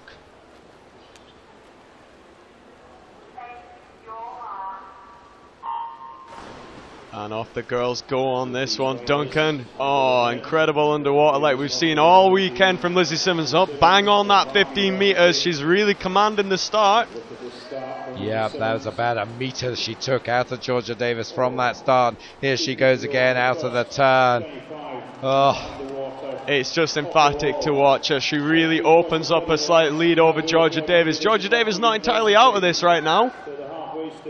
So see if she can come back in the second half here. Again, these long turns, they're about 12, 13 metres that time. And there's about a metre and a half between them, but it does look like Simmons is in the pole position here, and I'd be a mighty effort for Davis to do anything about this at this stage. She goes pretty deep as well, it looks like, but she comes out there now about 2.5 metres up. So this is terrific stuff here. Watch the clock here. This is very fast indeed. Oh, 56.49, and that is her second British record of these championships. Oh, that's awesome swimming. Well done for that, Lizzie. British record set by Lizzie Simmons. Fantastic. Just being applauded around the pool for that incredible swim there, and what a weekend she's had. Yep, so just summarising there, British record number 2 of the weekend, 56.49, Elizabeth Simmons, Georgia Davis 58.22, and Charlotte Mackenzie takes bronze 59.67, and she was only a 10th off the Scottish record there, so a pretty nifty swim from Charlotte as well. So, whew, that did not disappoint. Definitely not. They really got involved in that race, and she was just a class apart in the end on that final 25. How do you get to that level of performance off the turns like that? It's obviously the stamina and the breathing. Yes. It's training on that skill session after session. These things aren't just inherited overnight. It's got to be worked at day after day, turn after turn. So I know that she's put a lot of time in developing that skill for it to become world class, to be extremely elite. Yeah, of course, she was very unlucky to miss out on medals in London in 2012. She'll be hoping for big things in Glasgow as well for the English. Yes, yeah, that'll be definitely a great one to watch when that comes to tall cross. So the B final is up now. There they are, just about ready to go. In the field, Rachel Sharples of East Lothian in 1. Blair Althoff of Derwent side in 2, Chelsea Lawson of Carnegie in 3, Emily Grant, City of Aberdeen in 4, Alicia McCrory of Derwent side in 5, Karen Reid of South Ayrshire in 6, Jennifer King of North Ayrshire in 7, and Shona Mackey of West Lothian in 8. So really good start from Karen Reid in lane 6, and also from McCrory in lane 5. It looks like McCrory at the turn, and it is. Karen Reid, just 14 years old, so she is a really promising backstroke talent here, and she is alongside Alicia McCrory, and then the two in lanes 4 and 3, Grant and Lawson, very close. So this is another one that is really very tight to call. Over the far side, Rachel Sharples not that far away, and it looks like it's between Reid and McCrory here. So hard to call at this moment here, Duncan. Possibly lane 5. Yeah, looks like it. McCrory just with the strength down that last length, and she took it by 1/4 of a second in the end. 1:02.48. Reid, I think, will be credited with second, but just a couple of hundredths between her and Chelsea Lawson. So we'll just wait to see if that is confirmed as the result. It is indeed. There it is. Alicia McCrory, 1:02.48. Karen Reid, 1:02.76. That's pretty good for a 14-year-old. And Chelsea Lawson, 1:02.78. And equal 4th in that one, as Rachel Sharples from lane 1 had a storming final length there to bring us off into the mix. So equal 4th there for those girls. So continuing with 100 backstroke, and it's the turn of the men now. Ladies and gentlemen, let me introduce the 8 finalists in the men's 100 metres. Here they come onto the podium area. So again, underwater going to be a key feature to the race in here, we feel, Duncan. Yep, so just waiting for them to get ready, and we are about to introduce them to you. So there in lane 1 is Stephen Milne of Perth City. Lane 2, Charlie Balderson, University of Stirling. In lane 3, Ryan Bennett of the University of Stirling. In lane 4, Johnny Carlisle from Bath. In lane 5, Andrew McGovern from the city of Aberdeen. In lane 6, Rory Lamont from Western Bartonshire. Lane 7, Chat Ness from city of Aberdeen.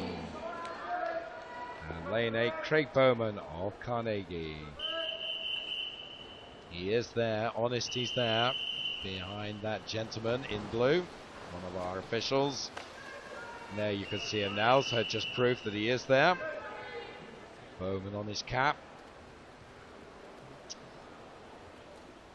So here we go. Who do we think we can have for this one? Lane 4, possibly Johnny Carlisle. As we watch them start with great underwater from lane 6 there. Rory Lamont popping up with a great start, and also Ryan Bennett in the black hat from Stirling. They're going toe-to-toe here, Duncan. Yeah, Lamont, of course, the winner in the 50 backstroke, just 100th away from the Scottish record, so no surprise that he's going off well, but I think Bennett has the measure of him now as they go through the 50. 25-14, 25-9 for Lamont, third Carlisle, but this is Ryan Bennett. Look at this. That's an incredible lead that he's opened up there, and I know Ryan works so hard on his turns in training, and not the tallest guy in the field, but really uses his strength underwater as he pops up at 12 meters, and look at this, he's running away with this final here. This is phenomenal stuff there, absolutely demolishing him. 51.77, just 500ths away from the Scottish record. A brilliant swim there. Second, Carlisle coming through strongly, and McGovern right there with him, but he'll get the bronze, just touching out Rory Lamont. There is the confirmation of that. Bennett then 51.77. Brilliant swim there. Carlisle second, McGovern third. Did you expect Bennett to have such a big victory there? He probably was the favourite. Yeah, I used to stay at Ryan's when I trained at Stirling, so I lived with Ryan for a year, and he's just had a fantastic race. Short course, so strong, and watched him take medals in World Cups and all over the world in short course racing. So yeah, I know that he has some great skills when it comes to hitting those turns bang on. And do you think he can convert that to the long course pool next season? Yeah, or this season rather. I very much hope so for Team Scotland. He was at the last Commonwealth Games for Team England, but now he's switched across to Team Scotland for all the support he feels that they've given him through him training at Stirling. So definitely great if he can now put on some kit for us. Yeah, that's certainly true. He's been a stalwart as the Stirling programme for quite a few years now, and great example to the younger swimmers coming into that programme. So the B final up next, and it's Chris McComb of East Lothian in 1, Ross McCafferty of the City of Glasgow in 2, Adam Taylor of Sunderland in 3, Suleiman Butt of Aberdeen in 4, Brian Archibald of Warrender in 5, Gregor Birrell of First in 6, Kieran McGuckin of Edinburgh University in 7, and Alistair Campbell in 8 for Dumfries. So McGuckin with a really good start down in lane 7, but also eyes on lane 3 of Adam Taylor. They're the two to watch at the first turn. Suleiman Butt, of course, set a new Scottish junior record, 56.39, to be the fastest qualifier here. He's in the white cap, but he's got a lot to do in the second half here. McGuckin looks to have the advantage in lane 7. Then the three of them in the centre lane, 3, 4 and 5 in a line together behind him. But I think McGuckin should manage to hold on to this one, although coming up now is Archibald in lane 5 and Butt in 4. And it is McGuckin who takes it 55.52. And that time from Suleiman Butt, 55.72. He takes another 6/10 off the Scottish junior record there. But 7-2. Lane 4, fantastic racing there. Congratulations, Suleiman. The record's falling all the time this weekend.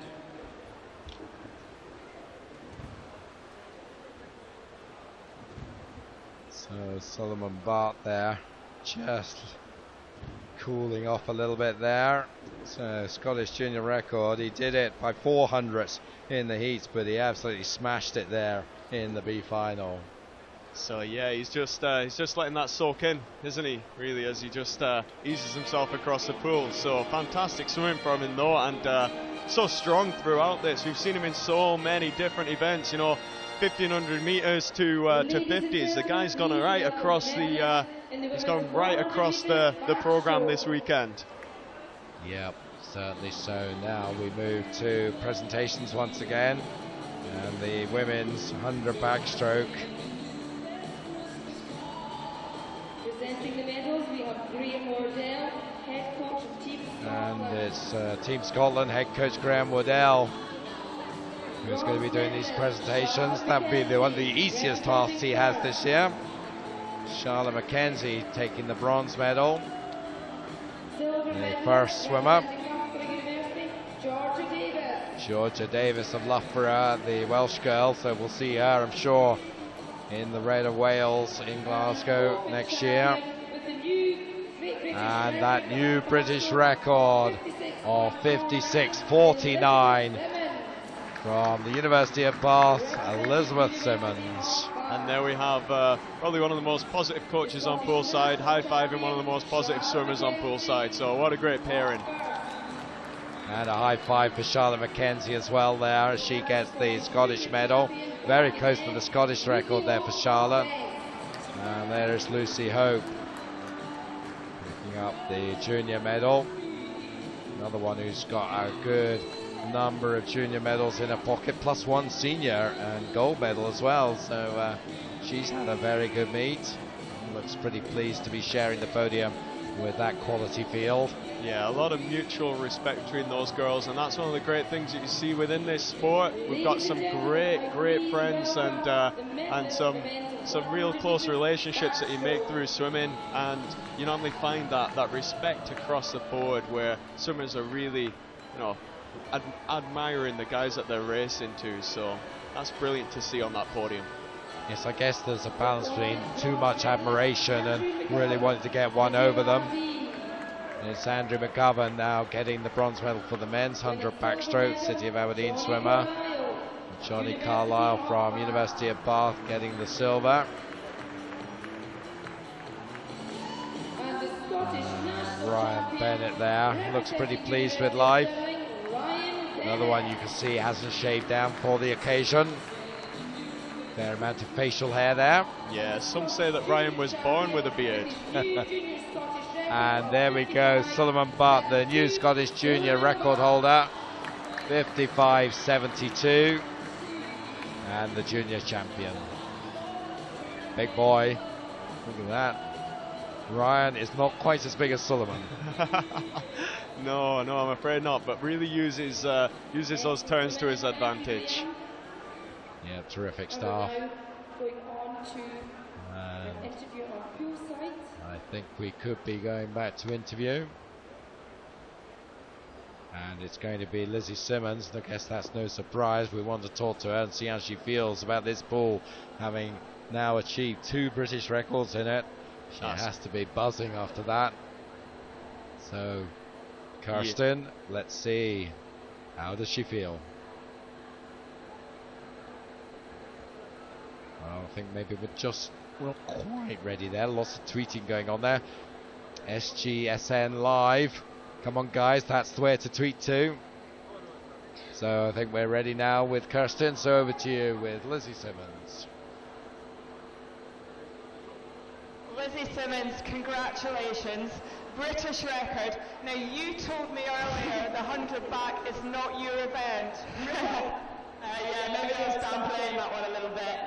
Traditionally, probably not my event, but short course I definitely like to have a good go at it. My underwater is definitely my strong point, so it was a really good swim tonight. You've said in the press and earlier that you're disappointed not to be out in Denmark at the European short course. Seems pretty competitive here. Yeah, definitely. I think, as I said, I wasn't at Europeans, so came here to prove a point to myself as much as to anybody else, and just hopefully post some times that would be comparable with the times that are being swum out there, which they have been. So I'm really pleased. And what's next for you in terms of this part of the season? I'm racing again next weekend in Plymouth. That'll be a bit of long course racing, which will be the first of the season. So definitely looking forward to that after this weekend, and then a little bit of a break before kind of going into next season and looking forward to trials. Well, it's great to have you up here. Ladies and gentlemen, your Scottish Gas Open champion is Lizzie Simmons. Thank you. Thank you.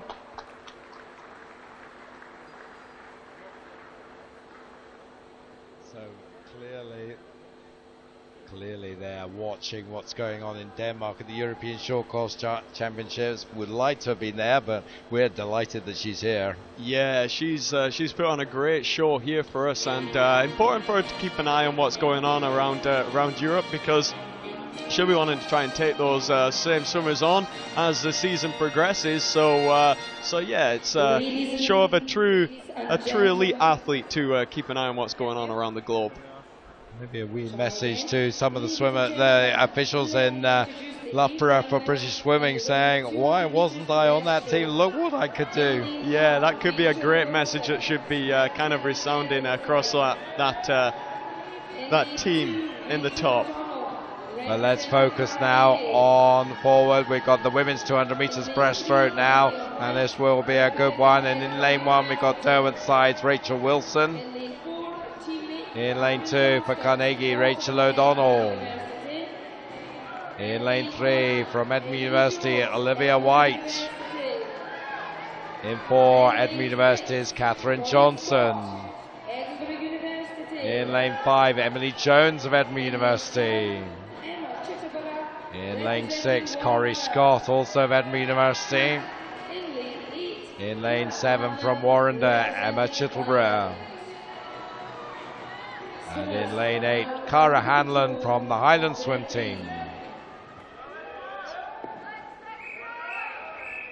So eyes into the centre of the pool again on Katherine Johnston, we feel, yeah? Well, certainly Edinburgh University will be to the fore here. They've got the 4 fastest slots here. And Katherine Johnston, 50 and 100 titles so far, wants to get the clean sweep here. 200 probably not her strongest of the 3, but she looked pretty good in the heats, was fastest by about a second. Really nice to see how she can adjust her stroke for the distance that she's racing there, Duncan. We see that her stroke now takes more of a longer pause up at the top of the stroke, and that's how she's just managing to reach forward and maintain the lead early on in this race. So that's good management of technique, I guess. Certainly going well. Corrie Scott as well. She might be the main challenger. Emily Jones in between them. So as we thought, certainly the Edinburgh University girls are up there. So on the far side, O'Donnell for Carnegie and Wilson for Derwentside. They're certainly not out of it. There's a battle of the juniors on the near side, Chittleborough and Hanlon. Hanlon at the moment got the advantage in that one. So a junior gold medal at stake in that one. But it is Johnson at the front, about a metre ahead of Scott in lane 6. Yeah, she's looking so strong as we approach the halfway point. It's going to be all about, can Corrie Scott really use the underwater to make some kind of dent in the lead that Johnston started to already accumulate through these early lengths. There's plenty of swimmers competing for the minor medals there. Over in the far side, Rachel Wilson in the white of Derwentside actually turned second at that last turn. Now she's certainly in the mix for second and third at the moment, along with the 3 Edinburgh University swimmers behind Johnson, who's still up by about a metre and a half now as they approach 150. Will she change her style as she comes to the final 50, or just keep this going? No, I think there's going to be a change in style as it starts to level out. I really feel it's about to heat up here. We're going to see a change in the stroke rates as Katherine Johnston goes back to our really quick turn over the arms. This is something that we're more used to seeing from her. She tries to hold on to the lead. She's coming under fire though. Yeah, this is a good swim. Olivia White now coming into the picture, just come to Edinburgh this season, from down south. I think it was Oxford she's at, don't quote me on that, but she is putting in a good effort there, try and catch Katherine Johnston. On the other side, it's Emily Jones. They're going to be the 3 on the podium. Looks like Johnston just holding them off, but she had to work for it. That was great swimming there as they entered that last 5 metres. That was great. Yeah, maybe she didn't see that one coming from Olivia White. Maybe she thought it would come from the other side, but good swimming from Olivia to push her all the way there, and a great silver medal there confirmed on your screen. Johnson then 2:26.09. White second, 2:26.25, and Jones gets the bronze medal, 2:26.75. And Koreshkov paid him badly at the end there, slipped down to 5th. Yeah, unfortunate to see on that one. And those two girls in second and third really launched an assault in that last 50, but it was Katherine Johnston's final turn that really won her that race. She got such a great lead just down that last length as the other two girls swam back. So when those girls look back on this footage, possibly a little bit of work to do on their turns if they wanted to try and take Katherine Johnston down in a short course pool.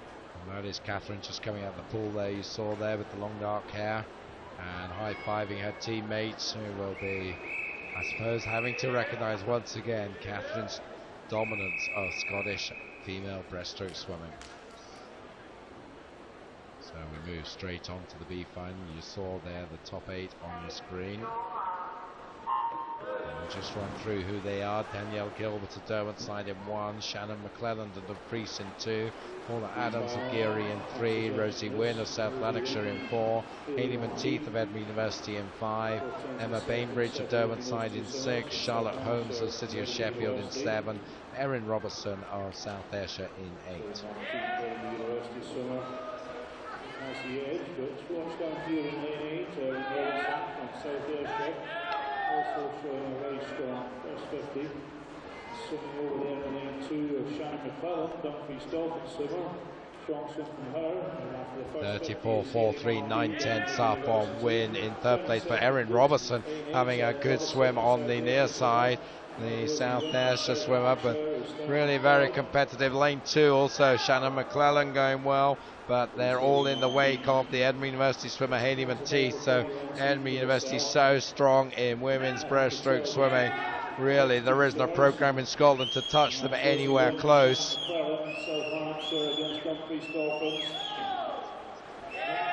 them is the rest of the field. My sores all on abreast across the pool.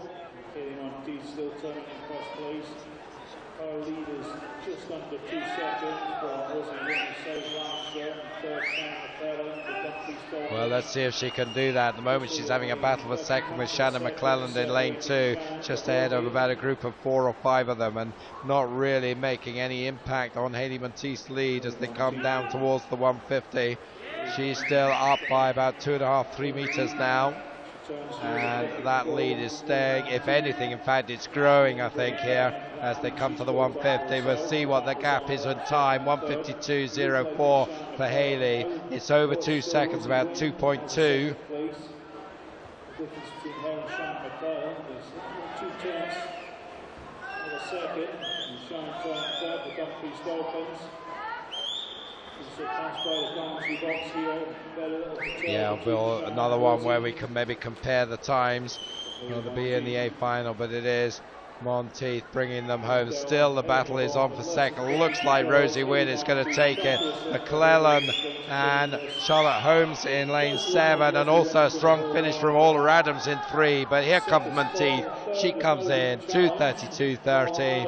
Let's see who gets second. It was Rosie Wynne, 2:34.77, with Charlotte Holmes third, 2:35.32. So you 1, 2, 3 there, 2:32.30. Just looking there. In fact, that would have been all but 7 of the swimmers, in fact, would have beaten that from the A final. So certainly would have hoped to have been there, but a good win from the B final there for Monteith.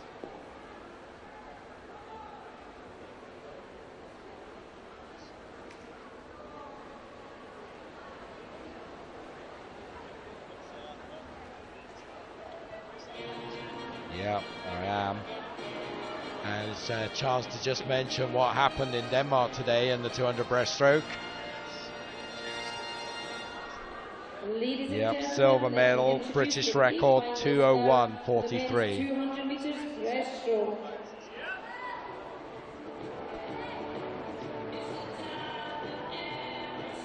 In lane 1, we have Nicholas Quinn representing Edinburgh University.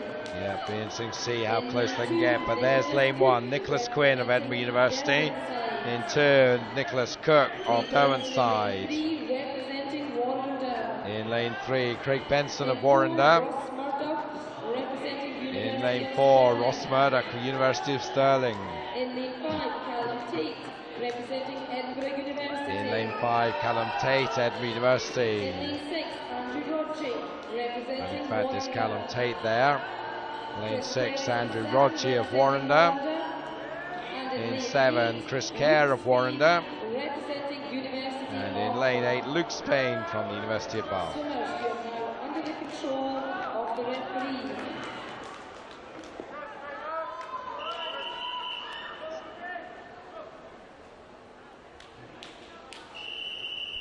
So trying to join Johnson in that feat. He certainly looked fast this weekend, so you'd think he was the favourite.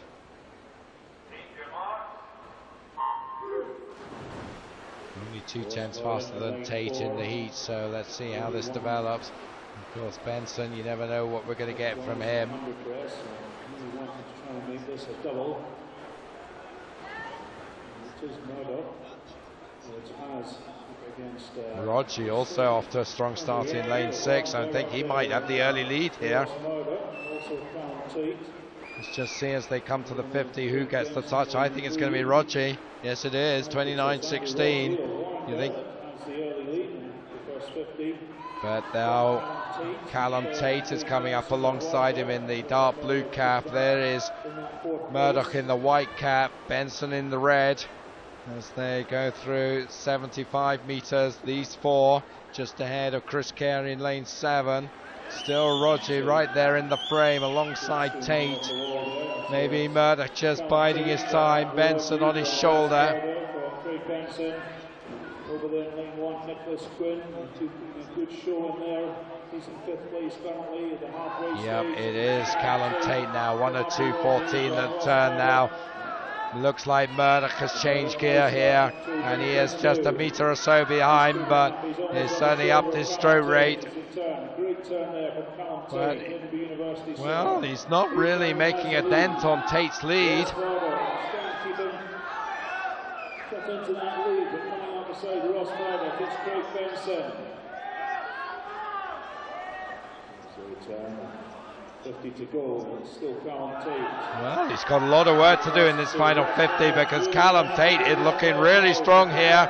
Murdoch and Benson second and third, but Murdoch is really going to have to fly down this last length if he's going to overhaul Callum Tate now. This is maybe a bit of a shock here. Callum Tate is holding off Murdoch and Benson, and it looks like it's going to be a terrific win from the Edinburgh University swimmer.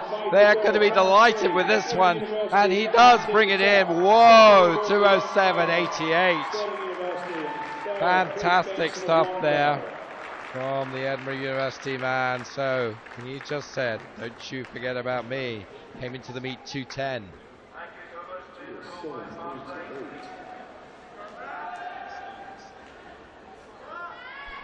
Well, there we are.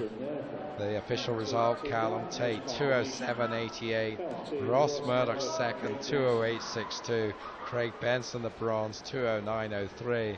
And well, in many ways for me that was the race of the night there, because you had excitement, a tight race, and a little bit of a surprise thrown in.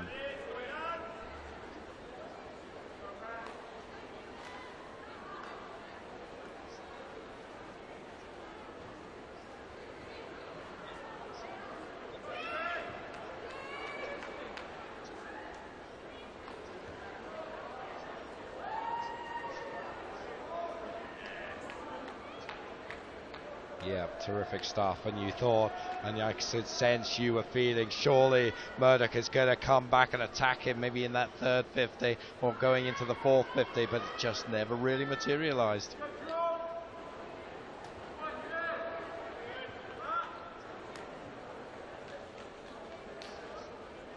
Yeah, great stuff. So the B final up on the blocks there. You saw the lineup there as we were talking, and they're ready to go now.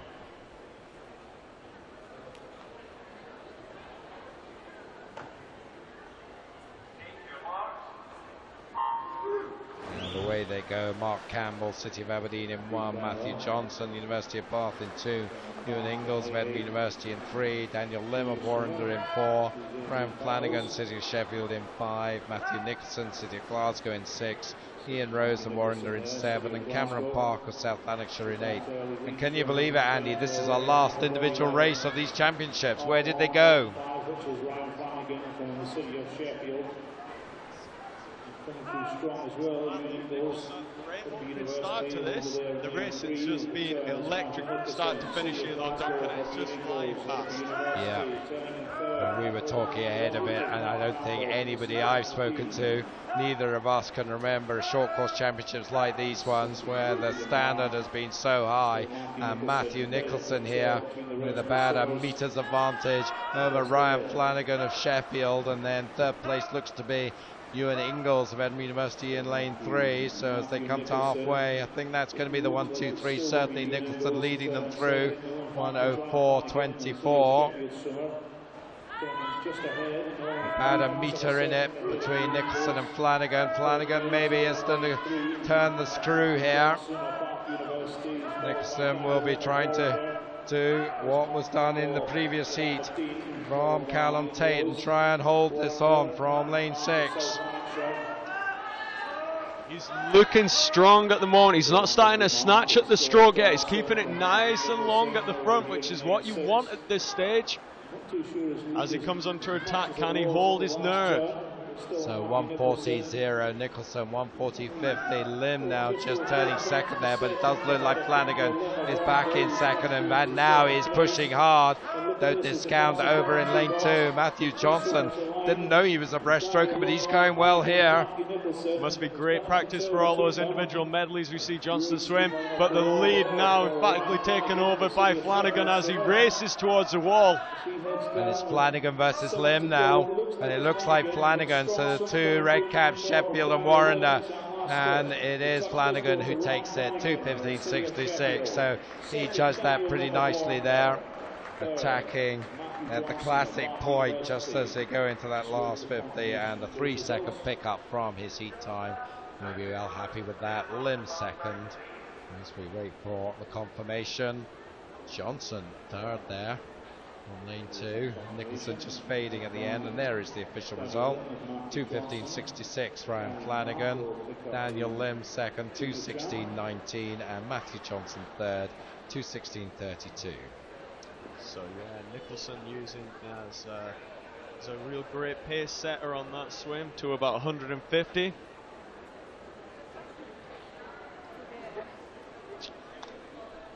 So we will be going to presentations once again with the 200 breaststrokers, and the women will be up first. And it's going to be a University of Edinburgh flavour about this one, I think. Yeah, they were really commanding all the way through that A final. Great to watch. And here they come on, all in their University of Edinburgh shirts. Presenting the medals, we have Kath Fleming, who's the East District resident, with a lovely reindeer ears. We've got a reindeer in the form of Kath Fleming doing these presentations, and Emily Jones taking the bronze medal. The silver medalist, Olivia White, the silver. And gold medalist Katherine Johnston, 3 out of 3 in the breaststroke. And Katherine being in these parts in the east of Scotland, first of all in Carnegie and then in Edinburgh University, so great to see her develop into the fine athlete she is, and they are hoping to join her in the years to come. Emma Chittleborough, the Warrender swimmer, the junior champion, so she'll be looking to join these group of elite swimmers in years to come. All smiles as well as medals are collected. Nice to see. Men's 200 breaststroke up next. So here come the men. And this terrific race that we had there. And there are the top three. The bronze medal goes to Craig Benson representing Warren. getting the bronze medal. Suspect not the one he wanted. But, taking it sportingly. And Ross Murdoch probably likewise. Silver medalist from the University of Stirling. And there he is. The gold medalist, Callum Tate from Edinburgh University, getting a rapturous applause from his team. That just shows you how impressed they were with his swim. Oh, well-deserved gold medal there. And the junior medalist coming up, and that is Cameron Park of South Lanarkshire. Another tall youngster. So all smiles for the pictures there, but it's a race like that that's going to really keep you going in training. It's those moments that yeah, you don't expect as the race is being swum, but each and every one of those swimmers is going to take this race and analyze it, and this is going to be what really spurs them on in training. Those mornings that they don't want to get out of bed, they're going to remember this moment, come win or lose, and really want to make sure that they put those things right so that the next time they race, they can try and take that gold medal. Yeah, that's good, because of course, as well as the camera work from Quipu here, we've got the sports scientists on the go, but we're going to interview now, and Kirsten Phillips there has Katherine Johnston, the triple breaststroke gold medalist, to talk to her. So let's see what Katherine has to say. Kirsten. Katherine Johnston, a hat-trick of titles at this meet, Scottish record last night. What sort of goals do you set before a meet like this? I think before this meet I didn't set many goals actually. We've not tapered into this meet, so I wasn't expecting my speed to be as fast as it was. So really it was a bit of a shock by 50 last night. Not only was it an Edinburgh 1-2-3 in your race, your teammate Callum Tate then goes on and wins the men's race. Edinburgh University domination in breaststroke. Yeah, I think he's been taking some tips from me on the change breast and how to do a good race actually. It sounds good, I'm sure he'll agree. Katherine Johnston, congratulations, you've had a great meet. Ladies and gentlemen, your Scottish Gas national champion is Katherine Johnston. Thank you.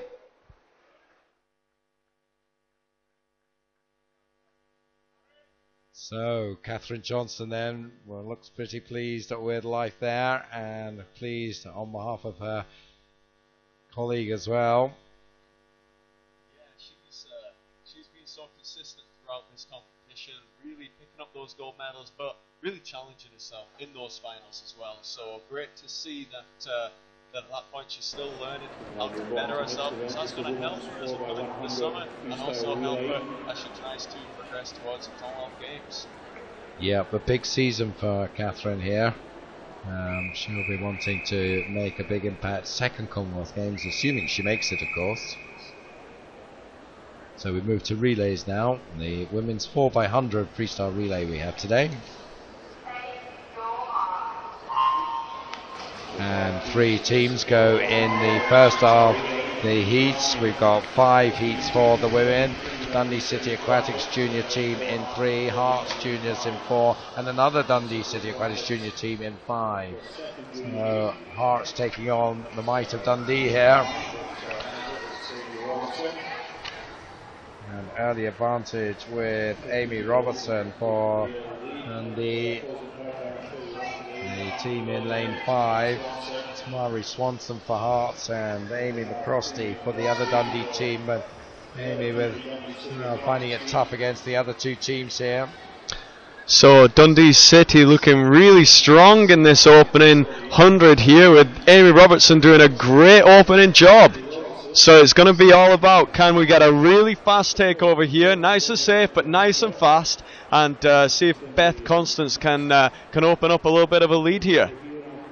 So it was Amy Robertson, and it is now Beth Constance taking it on, as she said, and she's up against Louise Fair for Heart. So it does look like it's going to be a contest between these 2 teams here.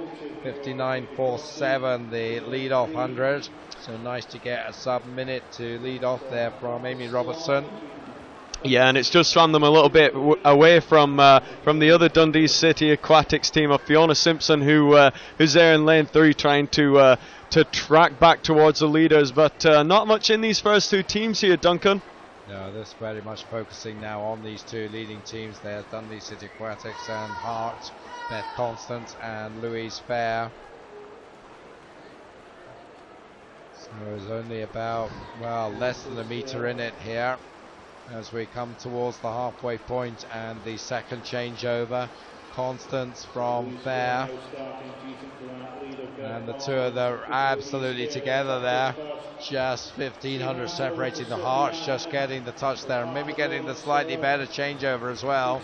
So in there as third swimmers, it's Sophie Annan for Hearts, and it's Stephanie Strang for Dundee, but Dundee back into the lead now, so Hearts only held it briefly.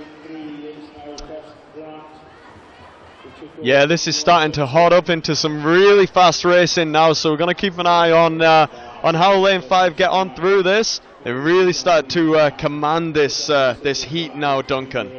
Well, yes, I thought maybe Stephanie not really spotting that turn perfectly, but she's regathering her momentum now in lane 5, and she's got about 3 metres on the Hart swimmer Sophie Annan. I feel that maybe there's some work to do on some of these turns as they come to the final changeover. So you usually have the strongest swimmer on the anchor. That certainly, I think, is the case for the Dundee team. Lauren Doughty, who's had a pretty strong weekend, and she's up against Lexi Waller for Hart. 3:05.96 is the 300 split. So around about a 1:03 for Stephanie, after a 1:03 as well for Beth Constance for this Dundee team. Also feel like there's a lot of time that could be gathered and gained on better takeovers here as well, Duncan. We've got to make sure that you really spot the swimmer that's coming in and get that really great changeover. And of course we've got that exhibition relay right at the end of the evening, so look forward to, and that will be all about getting the Scots who are in contention for relay spots really working on their relay strategies and techniques, and takeover, as you said, such an important part of that. Coming in here, it is Dundee City Aquatics 4:07.13. So a nice improvement on their 4:19 entry time, and they set the standard for the first heat. From Hearts second, 4:10.55, and the second Dundee team coming in. Tristan Jones is their anchor swimmer, and she's coming in now in 4:28.47.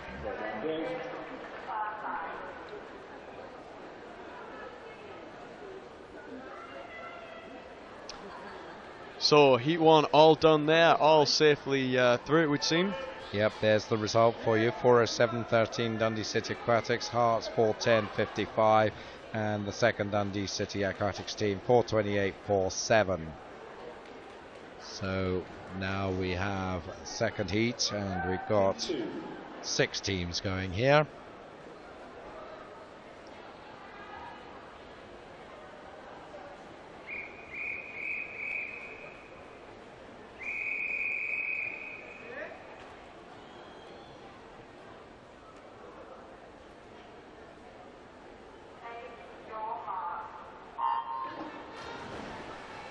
So Mulgai and Bearsden, B team going 2, City of Sunderland Juniors in 3, Wren Juniors in 4, St Thomas Juniors in 5, Perth City Juniors in 6, and South Lanarkshire B team in 7.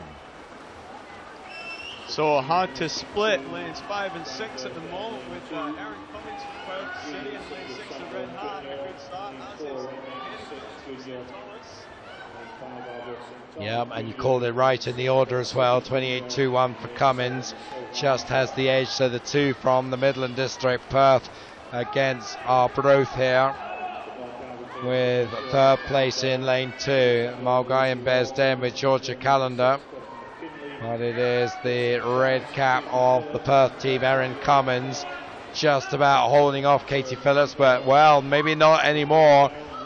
Strong finish from Katie there, and 58.43 gives her the edge, about a second faster than the first heat at the first changeover.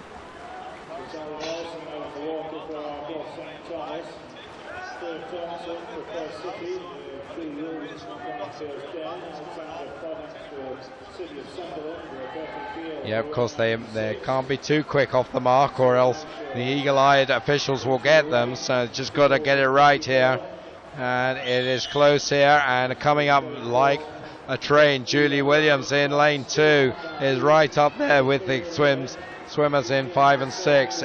In 5 is St Thomas. Ali Morrison still just has the lead, but Julie Williams in 2 along with the Perth swimmer Freya Thompson. These 3, and they're not that far behind. It's the Sunderland swimmer, and that is Alexandra Clements doing the second leg for them. So these 4 teams well clear of the other 2, and it's still St Thomas at the halfway point. Ali Morrison's done her job, 2:01.17.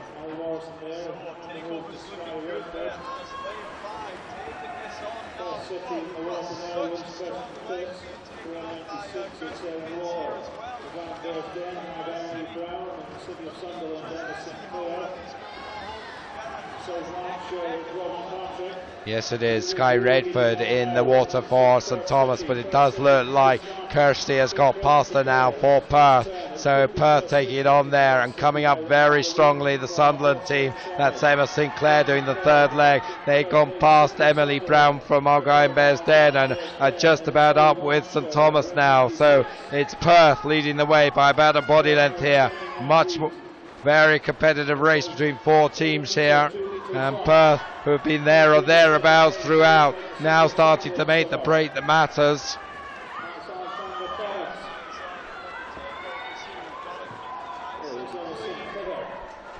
Oh, and that one was, yeah, safe, very safe, uber safe, you could say. 3:02.93 then. And it was Emily Horn who was taking that caution, so she now needs to get the momentum up. It is Sunderland in second place. Jodie Bunker on the anchor leg for them. For St Thomas, it's Sophie Smith, the youngster distance freestyle specialist. And from Argyll and Bearsden, Victoria Reid taking the anchor. So 50 to go, and I'm sure it is going to be Perth City here.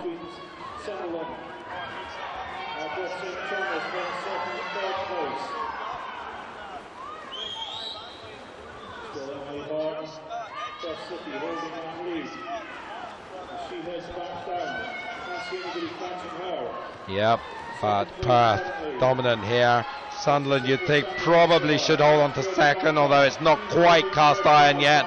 So Perth, though, that is cast iron, 4:01.56.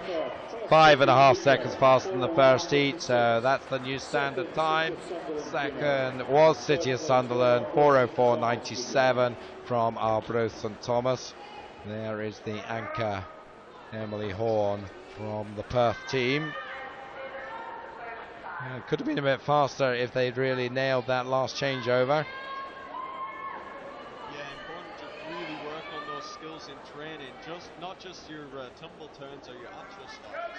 The 1, 2, 3 then, Perth City, City of Sunderland and Arbroath St Thomas.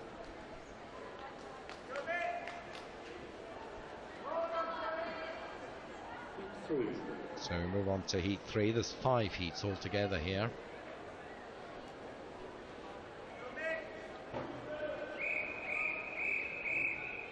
There's the lineup on your screens.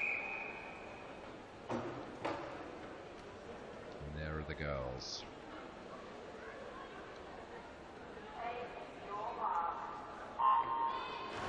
So West Lothian go in 1, South Lanarkshire in 2, Warrender B team in 3, Dumfries in 4, City of Glasgow Juniors in 5, South Ayrshire Juniors in 6, another junior team from Stirling in 7, and North Lanarkshire in 8.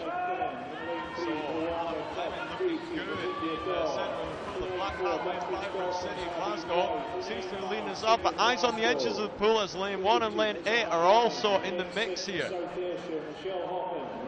Yeah, first changeover, and it's Anna Fleming. She's a really talented youngster freestyler, ASA age group champion at the 100 freestyle, so she is no surprise she's taking out that Glasgow team very strongly. But look at lane 8 now, Leanna Marshall We saw some nice swimming from her in the breaststroke this morning, and she's showing her form of freestyle here for the North Lanarkshire team in lane 8.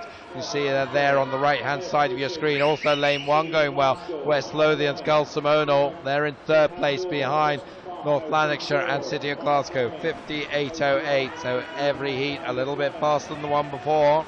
Really good takeovers on that one there, Duncan, as we see that North Lanarkshire still holding the lead with Danny Buchanan at the moment. Well, I'm not sure now. City of Glasgow's Kirsten Clark may just have gone past, and still up there Shona Mackie now doing the second leg for West Lothian, but it is definitely now City of Glasgow got the advantage by nearly a second, and Kirsten Clark will try and press home the advantage here. Second and third leg really opened this up. It's strong down this court here, and opening up an incredible lead there. Oh, a couple of body lengths there. Oh, at least that, yes, as they come to the halfway point. Now 2:01 we had last time round. This time we're under 2 minutes, 1:57.72 for City of Glasgow. And it is Lauren Chilks who's taking it on here. Emerging into second place in lane 2 is South Lanarkshire, with Lisa Curry taking it on now, ahead of Erin Robertson for South Ayrshire in lane 6, although lane 4 up there as well. That's the Dumfries team with Emily Hewitson. Yeah, the battle for really on at the moment. At second place, not safe, but City of Glasgow in lane 5. Chilks is looking really smooth at the moment, so going to keep her eye on these last takeovers. But South Lanarkshire still in second place in lane 2. Yep, so Lauren Chilks, we saw that in relays the other night as well, is going to be handing over to her sister, and like a good sister should, handing over a big advantage there, 2:55.95.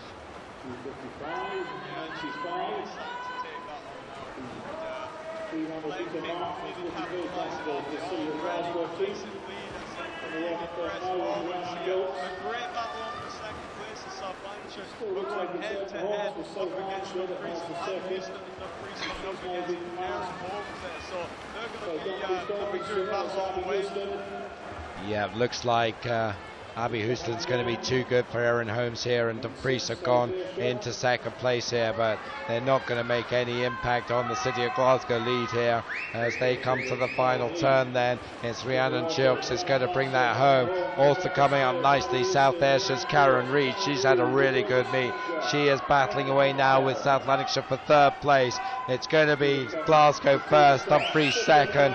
Looks like South Ayrshire are going to take the 3rd spot. And there is confirmation, City of Glasgow 3:54.07. You just saw there Dumfries coming in second place there in the blue cap. They're coming in 3:57.90, and South Ayrshire looked as though they did get 3rd. We'll just see the confirmed result in a moment.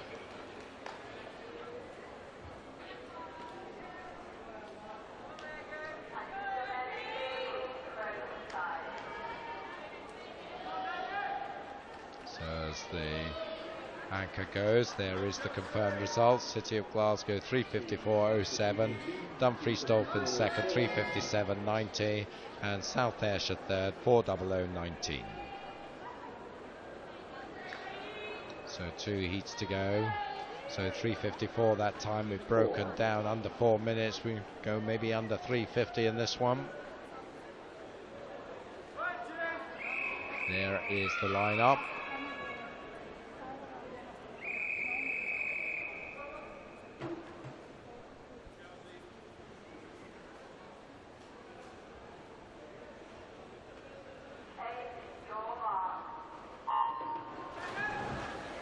Field, East Lothian Juniors in 1, Carnegie B team in 2, Mulgai and Bearsden in 3, Stirling in 4, City of Aberdeen in 5, Warrender Juniors in 6, First B team in 7, City of Sunderland in 8.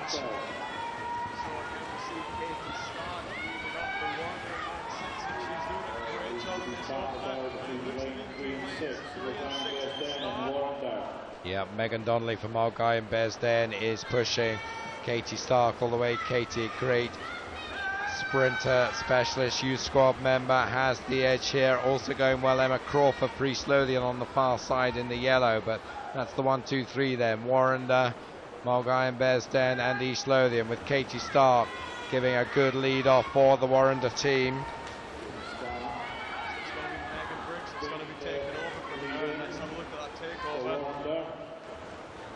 Wasn't bad.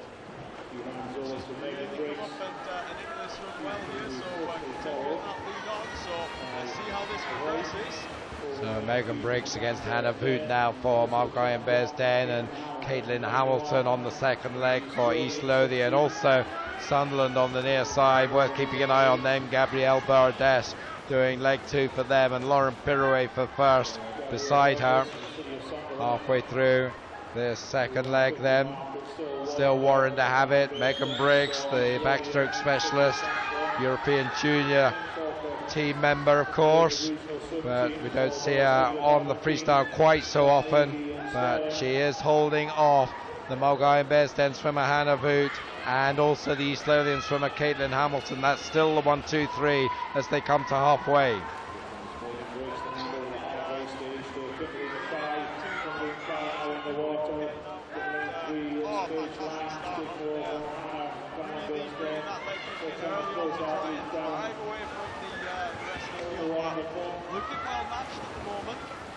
Yep, so it's Kimberly Mackay now for Warrender, Paige Lang for Mulgai and Bearsden, Katie Smith for East Lothian, and challenging East Lothian now on the near side, Carissa Armishow, who we saw pick up the age group gold medal in the 400 IM this afternoon. In fact, silver medal, I think. I'm wrong there. Silver medal, yes.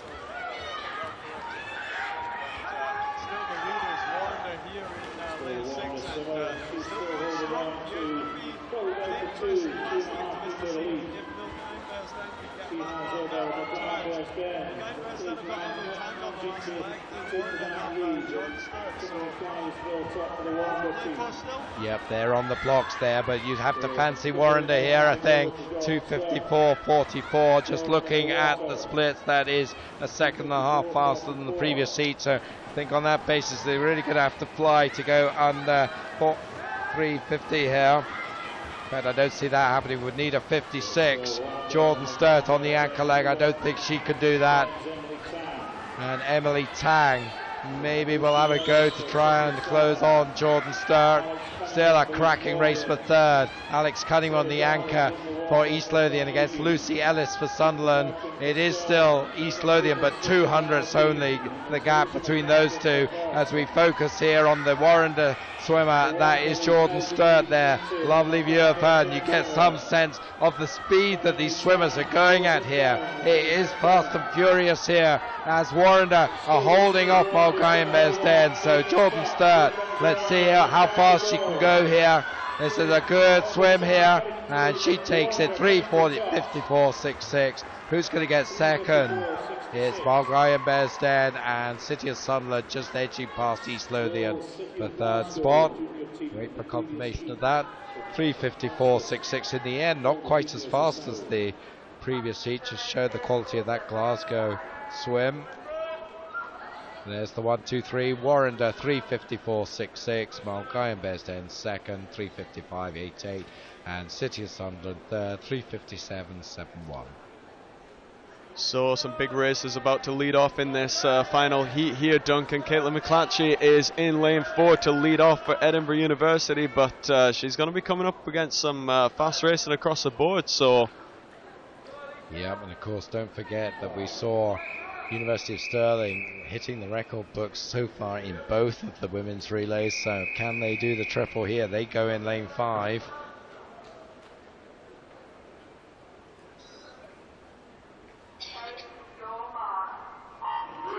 So the field, Edinburgh University B team in 1, Carnegie in 2, First in 3, Edinburgh University in 4, University of Stirling in 5, East Lothian in 6, South Aberdeenshire in 7, and Derwentsside in 8. And as the girls go through this first 50, it is Caitlin McClatchy right in the centre of the pool. That red stripe on the cap showing that that's the leaders there. 26.4 out at the turn. Well, they put in their strongest swimmer up front here to make a statement here. So I wonder whether that tactic will pay off. Chris Jones, the head coach of University of Edinburgh, is a canny operator, so I'm sure he knows what he's doing here. And Charlotte McKenzie just one up in the blue hat, just trailing off from Caitlin McClatchy here. So going to be important that they get right onto the wall nice and fast. Give that outgoing swimmer a good chance of a takeover.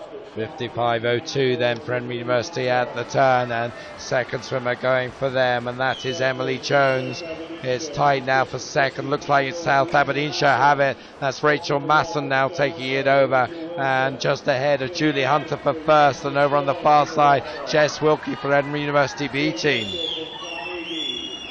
University of Edinburgh really commanding this one now, and Sterling's Kerry Buchan in the water at the minute. Sterling choosing to leave two of the real freestyle sprinters until the second half of the race. So interesting to see if they can come back from being 5 meters down, which is where they are right now.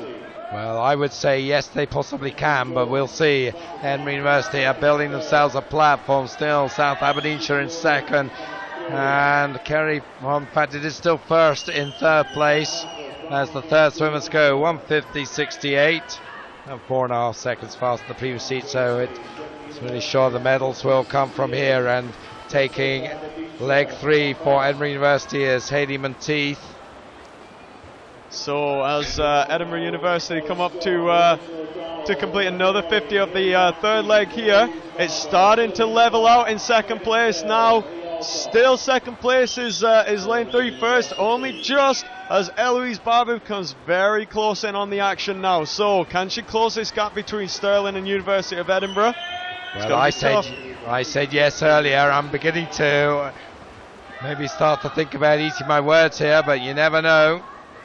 Yeah, we can't count them out just yet, as that gap has been reduced ever so slightly, but we've got Katherine Johnston swimming out on this final leg for University of Edinburgh, and she's still a fast freestyler, Katherine.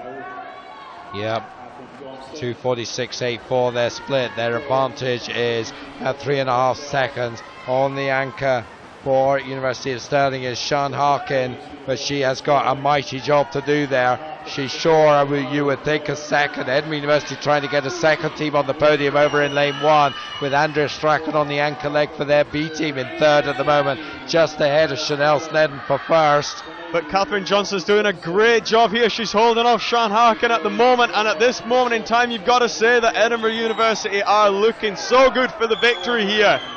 Yep, they're surely going to break this University of Stirling stranglehold on the women's relay as they bring it home here. Let's just keep an eye on the time. The clock just coming up to 3:40. The Scottish record 3:44.97 has gone. 3:42.17. Fast racing all the way through on that one. They really got themselves out in clear water with Caitlin McClatchy. And University of Stirling also inside the old record time, but about 2.3 back as we wait for the official result. There's Katherine Johnston.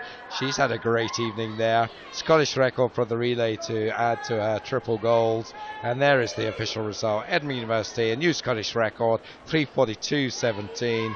University of Stirling second, 3:44.50.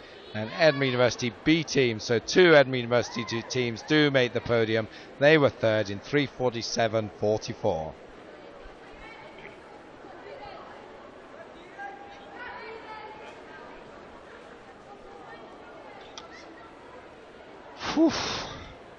So next up we go to the men, and we've got 3 teams in the first of the 5 heats in the men's 4x100 freestyle relay. So we're straight from the excitement there of the women's relay to the men's relay. 3 teams once again. Dundee City Aquatics junior team in 3, Malgaian Bearsden in 4, and St Thomas junior team in 5. Straight away Malgaian Bearsden led out by Kieran Johnson. He's just demolishing this first 50 here as he's really storming up to the halfway point of his leg. 25.05 leads by 1.4. They're Fotheringham for St Thomas in second place, and then a fair way back to the Dundee team. So this one fairly spread out. Just a reminder there of some of the links to go and check out after we're done here. jewelinthepool.co.uk for tickets for next Friday and Saturday night in Tollcross. Europe against America, the Ryder Cup of swimming. Of course, check out for tickets for the Scottish National Championships in April. If you've enjoyed the coverage here and want to be there in person, the first opportunity to gain qualifying times for Glasgow 2014. And also just seeing those Twitter links there, we've had some great comments coming in. Carnegie swim team getting a lot of support from the people behind the scenes on their team. Also, James Gibson saying some great things about the experiences of his Loughborough swimmers here at these championships. So that's great news, and we'd love to hear just a little bit more from you guys that are watching at home. So if you can get in touch with us, then hashtag that SGSC13 live and let us know. Well, Mulcahy and Besden are absolutely ripping up the field here. They've already lapped the Dundee team, and their third swimmer, Ewan Christie, is keeping on the good work from the first two, Katherine Johnston and Ewan Govan. And you see there the Harper St Thomas swimmer going, and they're in danger of being lapped as well. So this is the Mulcahy and Besden exhibition show in this first heat. So focusing on Ewan Christie there. And what a great show of racing they're giving us here, as each of their swimmers are really propelling themselves forward with a great leg kick behind, stretching forward with each stroke. And as we look towards this takeover, nice and snappy. Yep, 2:40.27, so around about a 54.5 for Ewan Christie for his leg. And here is Greg Watson on the anchor leg, and he is just ripping them up here. He's going to have quite a long wait at the end of this swim as the others come in behind him, because he's lapped them both. And with 50 to go, 3:05.07, so that was around a, well, sub 25 for his first 15. What sort of advantage do you get compared with the normal start from the relay start? The takeover that we talk about, and you will see some of the swimmers, they'll be swinging their arms, they'll maybe swing them all the way around. It's called a wind-up start. Oh, what a finish. 3:33.08. They came in on 4 minutes, so 27 seconds inside that. So a good marker set there for the remaining heats. Looking at some of the times, that's faster than heat 2. That's faster than heat 3. It's only until you get to heat 4 that you get swimmers that fast.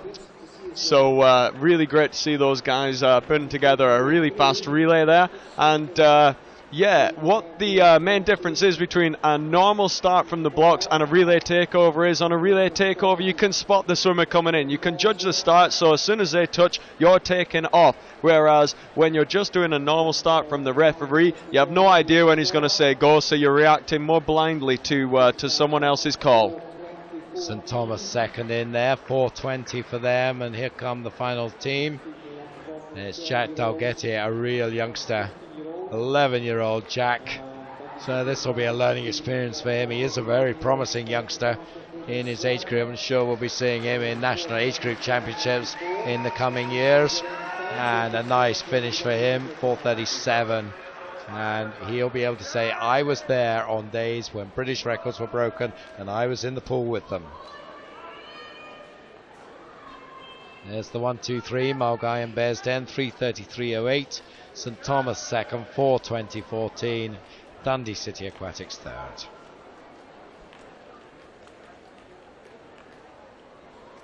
Heat 2 up next. We've got all 8 lanes in use here.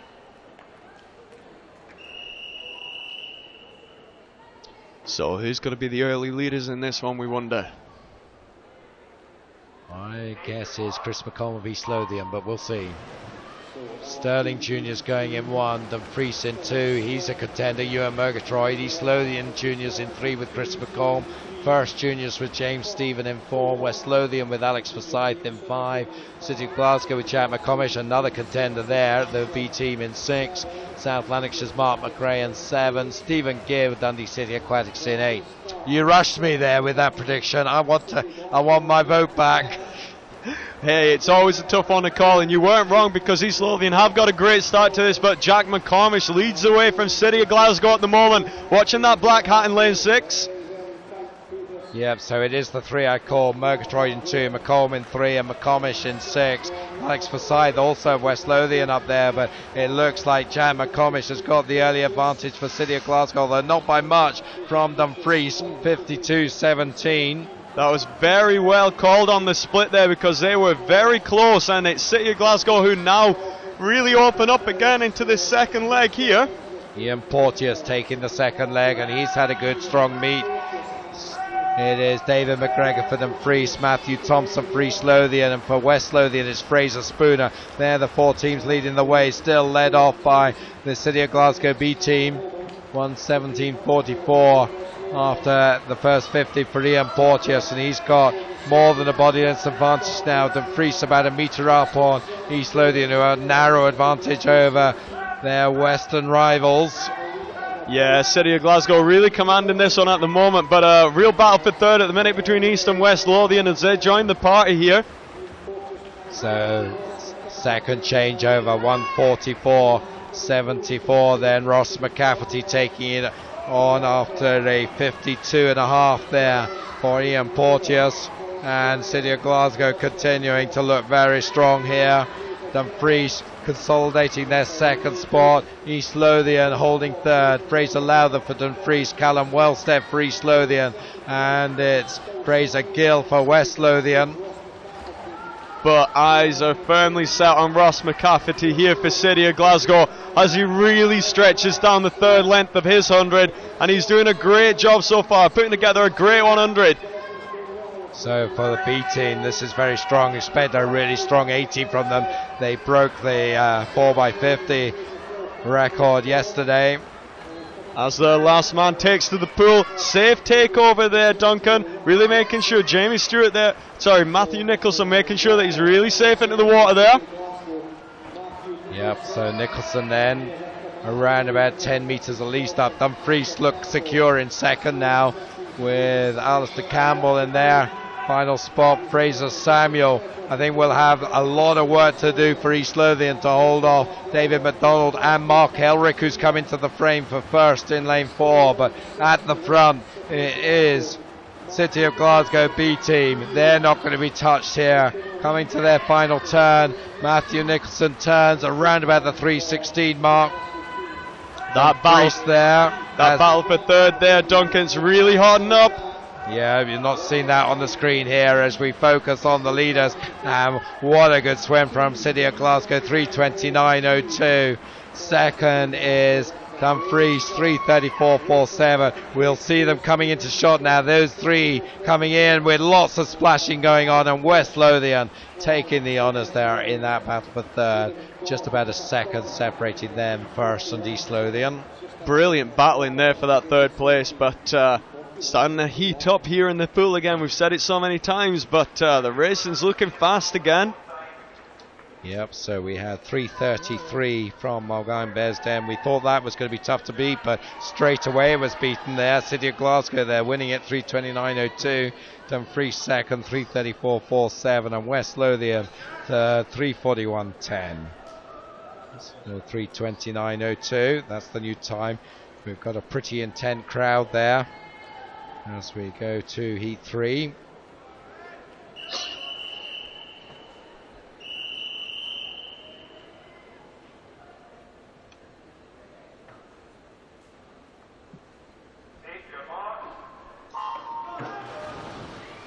So the lineup here, Ren 96 in 1, Perth City B team in 2, Carnegie B in 3, North Lanarkshire in 4, Stirling in 5, South Ayrshire in 6, Hearts in 7, and St Thomas in 8.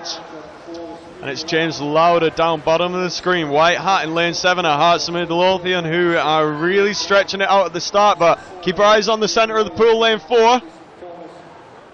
And in fact, it's North Lanarkshire in the centre, lane 4, 25.48, but really very tight, just 300s between them and Hearts.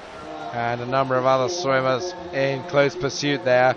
Well, very close to the 75 turn as well. Coming into the picture now, Kieran Brand for South Ayrshire in lane 6. But it does look like lane 4, North Lanarkshire have the edge here. Over on the far side, Ross McDonald going well for Ren 96. But the leaders at the first changeover, North Lanarkshire 53.29. That's not as fast as Glasgow in the previous heat, so keep an eye on that. Lane 5 starting to join the party now as Sterling come forward again here.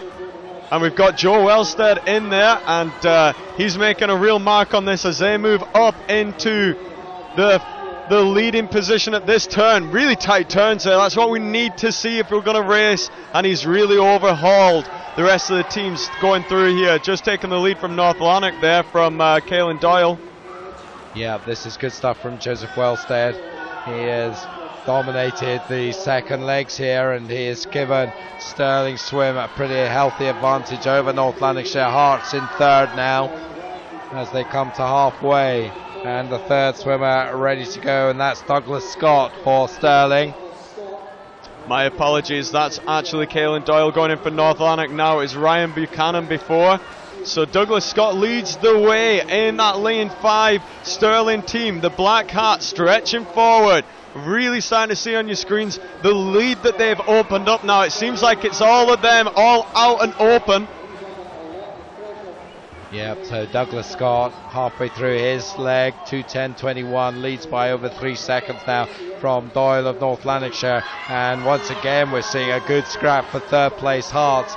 Just try to hold off the competition. Andrew Sawkins in for them. In lane 3 it's Craig Barnes for Carnegie B. And we've got Josh Mitchell for South Ayrshire, Hamish Milne for Perth City coming up well. But the anchor swimmers going, Douglas Scott handing off to Gareth Allen. And Gareth Allen is going to be followed by Callum Baxter for North Lanark as they're in second place. Nice turns there by Sterling as they continue to press forward in this Heat 3. So Hart still just about holding third from Carnegie, but it's looking like Sterling and North Lanarkshire first and second here.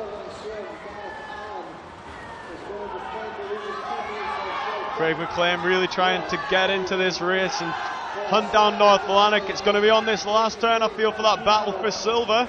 Yeah, it looks like Craig McLean could well take second spot for Carnegie here off North Lanarkshire, but nowhere close to Sterling.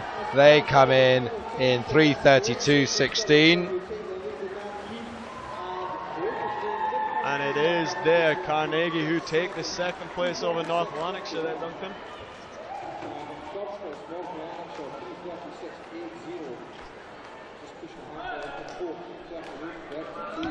And what a fantastic set of results there as we just wait for that to be confirmed up on the screen. So Sterling Swim taking the win, 3:32.16.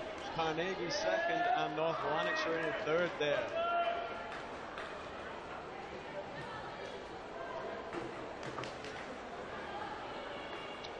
So cracking stuff there. Not quite as fast as the City of Glasgow team, so that's still the time to beat, 3:29.02 from Heat 2.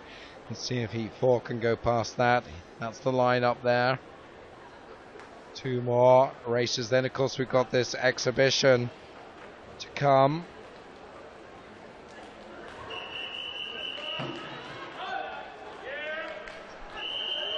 Four by 50 medley relay exhibition will finish us off, but still two heats of this men's 4x100. Here comes Heat 4. And Warrender Juniors in 1, East Lothian in 2, Derwent Side in 3, Edinburgh University B team in 4, Geary in 5, City of Aberdeen B in 6, South Lanarkshire Juniors in 7 and Fife in 8.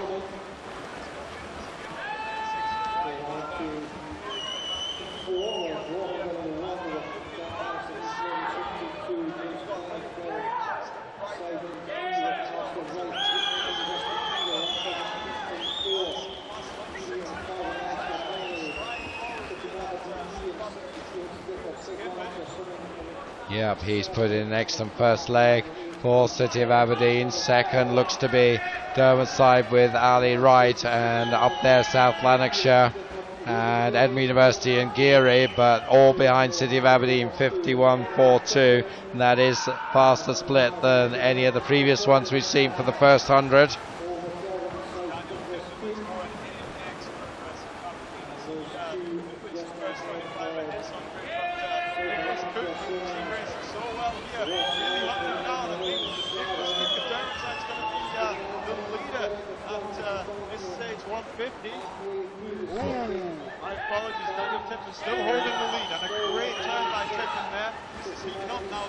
It is, but I don't think City of Aberdeen are going to have the lead for that much longer unless Tiffin can really push it on in this last length. It looks like Derwentsside maybe now do just have the edge. You told it, you were just a little premature there, Andy, but the inevitable, I think, has now happened with Derwentsside and Nicholas Cook taking it on 1:43.91 at the halfway point. Once again, this is faster than we've seen. In third spot for Derwentsside is Zach Dawson, up against Joe Yeoman for City of Aberdeen, and just behind them we've got three. We seem to have a history of battles for third place in this event. Late.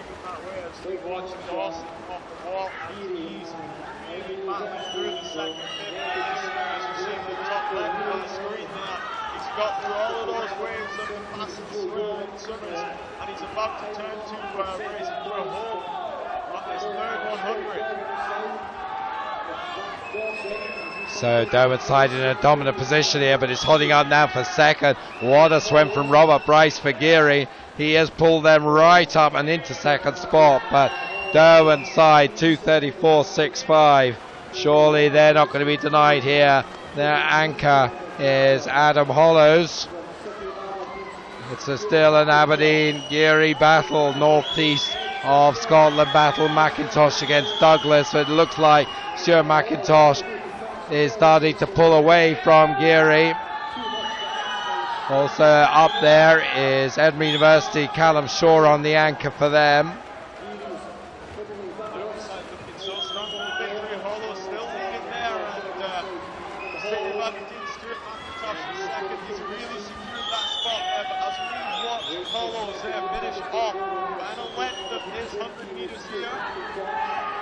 Yeah, that's a good swim from Derwentsside, 3:25.68. So that becomes the time for the final heat to beat. Second place looks to be a City of Aberdeen. Was very close for third, but Edinburgh University just coming through, I think. We'll wait for confirmation of that.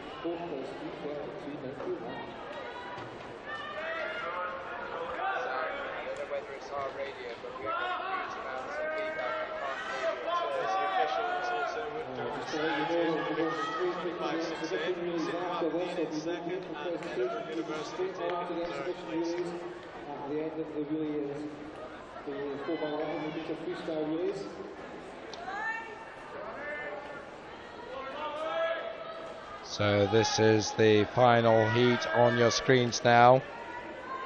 So the time to beat 3:25.68 from Derwentsside.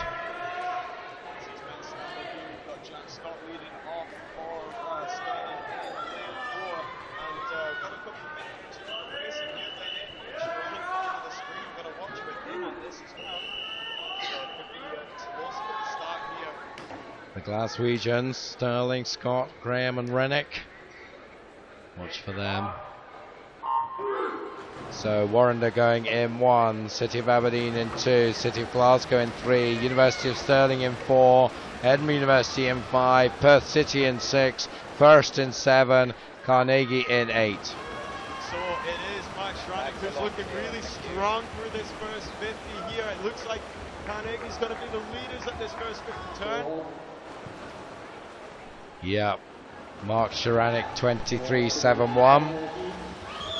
really setting that team a great lead here, but the rest of the field coming back hard now as we see Parks of Edinburgh University turning well. Jack Scott just sitting off the pace a little bit here. City Glasgow really coming through with Sterling racing there. So Sharanik for Carnegie, but they put their strongest swimmer in first, so they're going to find it tough to hold this. 49.49 under the 50 seconds then for Sharanik. Duncan Scott bringing first and second, but straight away they are overhauled by a number of swimmers in the middle of the pool. And Carnegie now also coming under pressure from City of Glasgow in lane 3. Yeah, lane 3 is Daniel Scott now for City of Glasgow. And on his shoulder, Rob Bale, who was the bronze medalist for the individual 100 free. So Bale's going to try and start making his move through now. He's come right up alongside Scott. It's going to be on this turn here. Bale looking like he just had the advantage there as they all pop up in a line. Can Bale with a red hat for lane 4 get the touch, as it's going to be Ryan Bennett taking over for Stirling and also Jamie Graham for Glasgow. 1:38.73 then is the the leading time there, and it's City of Glasgow, but not a lot in it. In fact, I'm sorry, it's Stirling rather from City of Glasgow, and then Edinburgh University. So we're down to these three surely now. Carnegie in fourth, but they're quite a way back. Lane 4 still have it. Stirling with Ryan Bennett from Jamie Graham for City of Glasgow. Kieran McGuckin for Edinburgh. Get the feeling that Ryan Bennett's got to try and break from Jamie Graham as he is doing now. If Josh Walsh on the final leg's going to have any chance against Glasgow's Robbie Redding. So Ryan Bennett, big turn, manages to get a body length up on Graham here as they lead both Edinburgh and Glasgow at the moment. So Walsh takes over for Stirling. Robbie Rennick enters the pool alongside the City of Edinburgh team of Orion Young. Race is on, Duncan. Yes, it is, and so it's up to Stirling to try and protect this lead. Josh Walsh then up against Robbie Rennick, and Rennick is starting to track him down now. Of course, the 100 freestyle, he was up there, but he didn't win, so Rennick's got something to prove here, and he's got the lead down to about a metre now. So Walsh in 4, trying to hold off Rennick in 3. That's where the race is. Edinburgh University settling for the bronze here. Final turn then, and there's about half a metre in it. One last effort from Rennick, and he's going for it, but it's still Stirling holding him off. It's going to come down to the last few metres. Surely Stirling will hold it. They do. Wow, that was so close there, Duncan. That was incredible racing. Yes, it was indeed.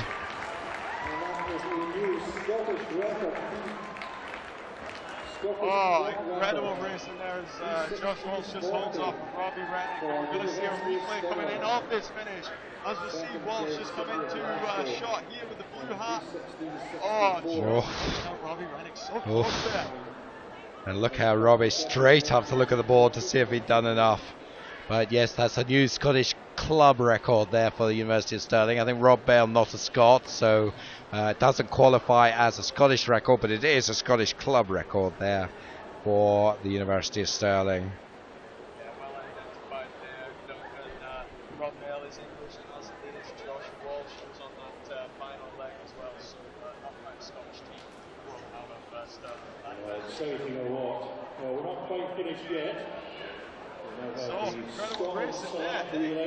Just kept it going all the way through there. We did, but we've still got one to come, Andy. I know, that's just the icing on the cake, we would say, right at the end of this session. As just giving these swimmers to all gathered for their presentations before that final special relays is taken to the pool. So a little bit of a time for us to reflect on the racing today, Duncan. Yeah, actually I'm hearing that we might well be swimming before those presentations.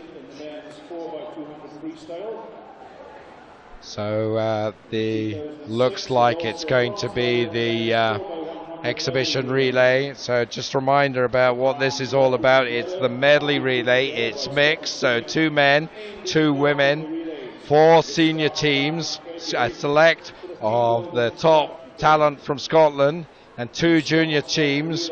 We've set standards for this new event, record standards, so the target is for them to beat that standard. 1:46.04, that is for the seniors, and 1:53.20 for the juniors. We got 4 teams going for that senior record, 2 for the junior record, 6 teams in all, and that'll be going well. See who gets it. Just waiting for confirmation as to whether it's presentations first or swim first. I have been told as before we went into the final session that they were going to swim it before the presentations. They might have changed their mind, so we'll wait and see, because it does look as though there are swimmers gathering for presentation. So this one should be pretty exciting there. You can see there swimmers all marshalling there, getting themselves sorted into their teams, and this will be exciting stuff, I would think. You can see there, ran towards the right hand side, looking slightly away in the black cap. That's Chris Gilchrist, so long time Scottish 200 breaststroke great former world short course champion, and he's now coaching with Warrender, and particularly looking after the likes of Craig Benson there. So he's got an important job over the next 6 months to help Laurel Bailey bring Craig on and get him in peak condition, along with, of course, other Warrender contenders for the Scottish team. Craig McNally, prominent among them. Reminder there, ticketmaster.co.uk is your chance to see them qualifying. Before that, if you want more short course action, duel in the pool there next Friday and Saturday, and get in there early and register for early bird tickets for the awards dinner, and hopefully we'll have huge amounts to celebrate in that awards dinner. And it does look as though we are going to swim next before our presentation.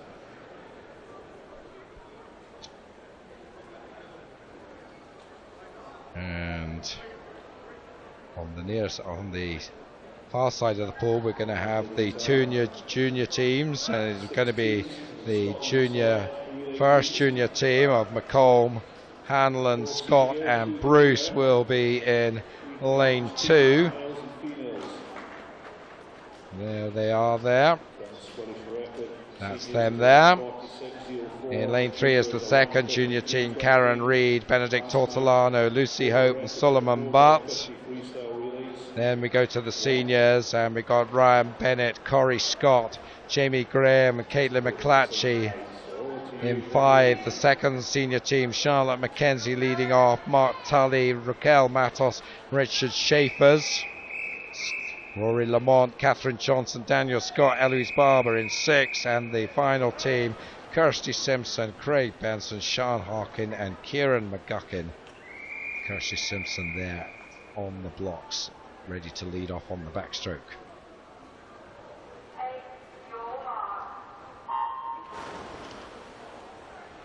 So off we go. We did see the record go in the 4x50 freestyle yesterday. This one a bit more interesting because we've got a mixture of men and women here. So you're not surprised to see the men going off fastest here, but you would expect the women to come back here. But look at that, Rory Lamont there in lane 6. He has given them a terrific start. Lane 6 then.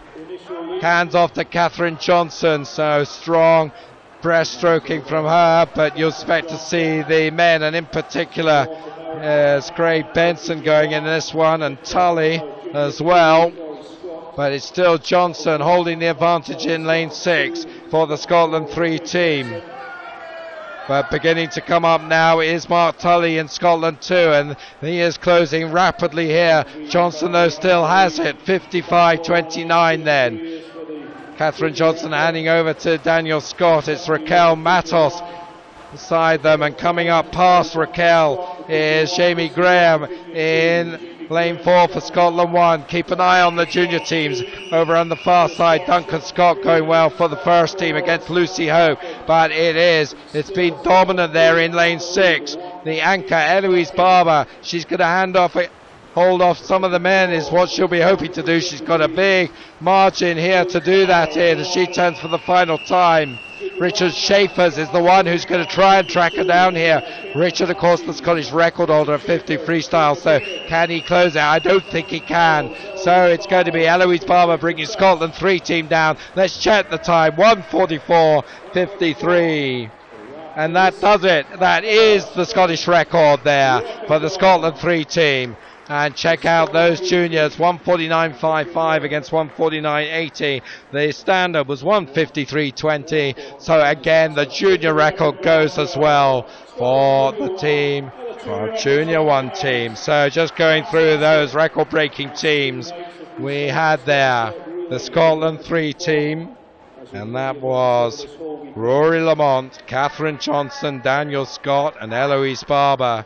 And the Scotland Junior 1 team breaking the junior record, Chris McComb, Cara Hanlon, Duncan Scott and Tane Bruce. Well, Andy, good way to finish. Yeah, that was electric racing just there to watch, and so much talent all working together. It's incredible that you've got all of those guys working together as one unit when so many of these swimmers about 10 minutes ago have all been racing in their individual teams against each other. So it's great to now collect all of that talent together to chase down one of those records as a group and come up with a record like that. It's great. Testament to Scottish swimming, showing that, again, anyone can swim. Yeah, excellent stuff there. Everyone can swim, but not everyone can swim as fast as some of these swimmers that we've seen today, and it has just been an absolute privilege to witness some of these. So thinking back over 3 days, it's difficult to come up with the highlights. What are your thoughts on that one, Andy? And I'll give a chance to think my thoughts. Looking back, there's been just a collection of great swimming. I think Lizzie Simmons did a great job, 2 British records in one weekend, and winning all 3. She was a standout female racer for me. And also I thought Robbie Rennick was standing up to do a great job here, and really looking strong to head that charge towards this Glasgow Commonwealth Games. And I also thought that Adam Barrett in the butterfly was just electric. I've not been so blown away by somebody on butterfly for quite a while, so him stepping forward on that is great. But not just our thoughts, we'd love to hear yours as well, so if you could tweet those in at hashtag SGSC13 live, we'd love to hear your thoughts. Back to you, Duncan. Thanks very much, and we are going to presentations now, so it's our final piece of business just about with the relay presentations, and they'll be just about to make their way to the podium. Of course, some of them in those special relays at the end had to rush round back to the podium area of the pool, but looks like they're there now, and there we see them. Some of them still just getting their gear back in place.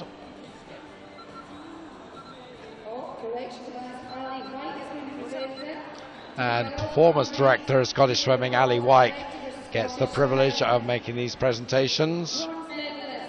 And bronze medalist, Edinburgh University B team.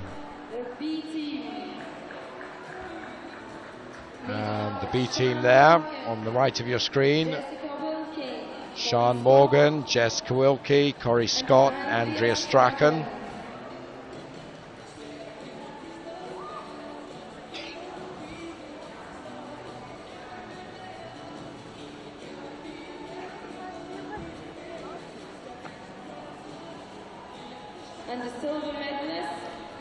Silver medalist, University of Stirling, Lauren Averill, Kerry Bucker and Eloise Barber, Eloise, and Sian Harkin. It's Kerry getting her medal. There's Sian. Eloise on the left-hand side, Lauren on the right, and the gold medalist, a new Scottish record for Edinburgh University. 3:42.17. Caitlin McClatchy, Emily Jones, Hayley Monteith, Katherine Johnston.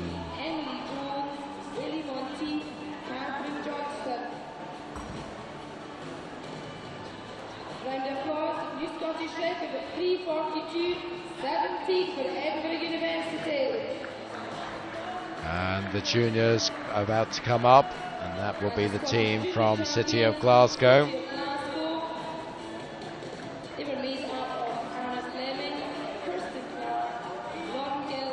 And there they are, And that is Anna Fleming, Kirsten Clark, Lauren Jilks and Rhiannon Jilks.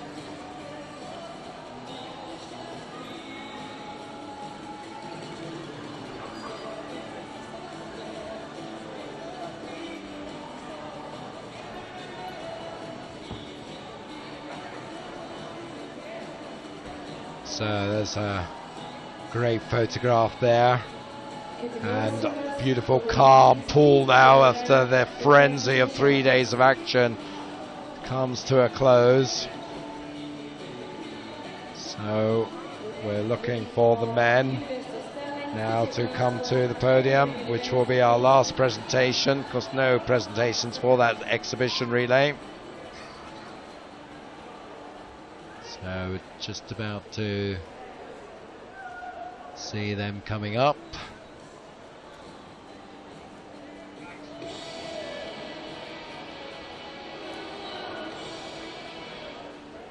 Ladies and gentlemen, and as we see the diving pools that will be in action in the Commonwealth Games next year, we'll be focusing back to the podium area for one last time with the men's 4x100 freestyle relay. Here they come.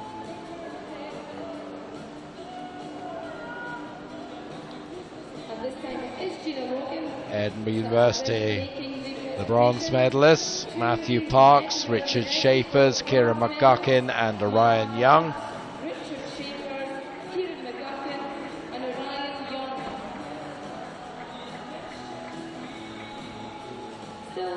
And what a race it was at the end, but City of Glasgow in the end just coming up short, so they take the silver medal. The team from City of Glasgow, Alistair Sterling, Daniel Scott, Jamie Graham and Robbie Rennick. And University of Stirling, a new Scottish club record for them, 3:16:40. Jack Scott, Rob Bale, Ryan Bennett and Joshua Walsh. So that pretty much finishes things for us. Well, 3 days of exciting action, Andy. I think you pretty much summed it up with your synopsis of great events. I also love the relay events, those exhibitions, but also the great individual teams. One more piece of action though there. It is the junior record there, and that's South Lanarkshire, Cameron Park, Ross Leslie, Jack Elby, Angus Barr. They're the junior champions. That is the last piece of action. And there they are. A fine group of gentlemen there, as we are just about done then with our transmission for these championships. Just a chance for me to say a few thanks. First of all to Scottish Swimming sponsors, Scottish Gas, along with our other sponsors. You can see them there on that backboard. Kellogg's, Speedo, University of Stirling. A big thanks to my co-commentator Andy, who put on a heroic shift over the last 3 days. Thank you very much, Andy Mayer. Charlie Rayburn, of course, who was the main anchor commentator on Friday. Great job from him. And Ali Wyke, who joined us on Saturday afternoon for a period as well. Thanks to them. Edinburgh Leisure, who are terrific managers of this great venue here at the Royal Commonwealth Pool. Brian King and all of his team. Great job from them. The production team here, we've had a great set of productions from the QuipuTV group. Chance to mention some of them. The cameraman Ewan Williamson, Stephen Black, Andy Chess, David Montgomery, Finn Elkington and Grant Crockett. Our interviewer, of course, Kirsten Phillips, floor manager Peter Mellis, and the directors and producers Seth Edwards and Chap McGill. Big thanks to them. We'd like to thank you, all of you viewers from around the world. Without you, we wouldn't be worthwhile doing this. And we're getting some special events there, and that's Liam Tancock picking up special awards there on behalf of Sophie Smith. And the next presentation is for the Aberdeen 2000 trophies. This is for a best singular performance. There's also swimmers for best single performances, men and women. So I thought we were done with presentations. No, that's not true. So we'll just keep an eye on them.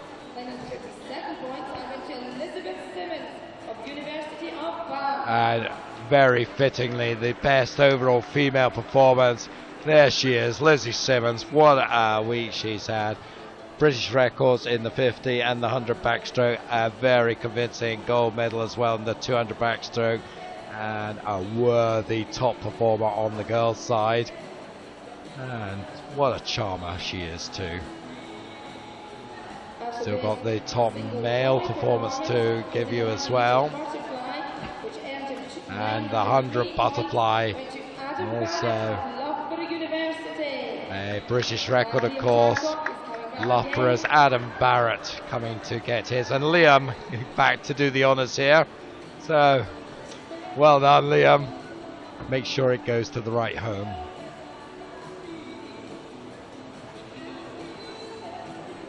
I believe there may also, in fact, I'm pretty sure there will be an award for top club as well.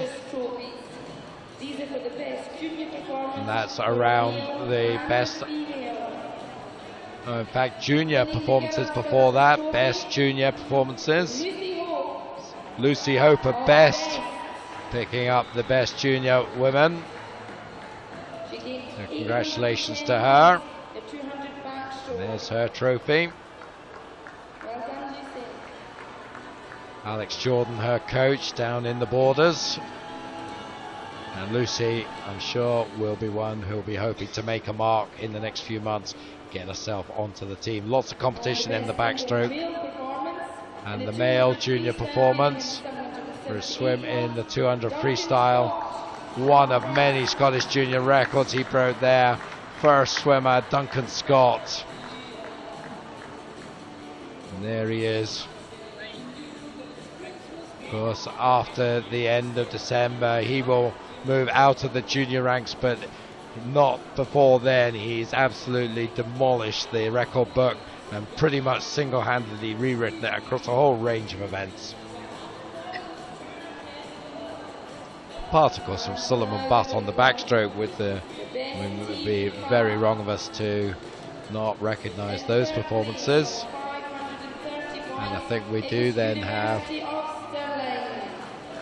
the top club. They're just running through the point situation. They'll be published on the Scottish Swimming website the next day.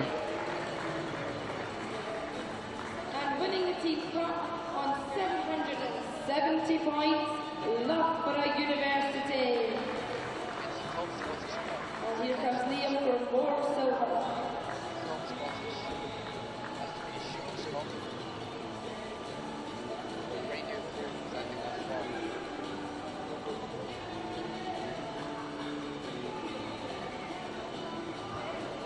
So Loughborough, a brilliant performance from them.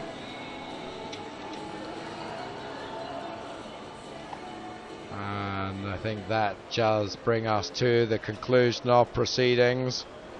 So from us here at QuipuTV and all of us here at the Royal Commonwealth Pool,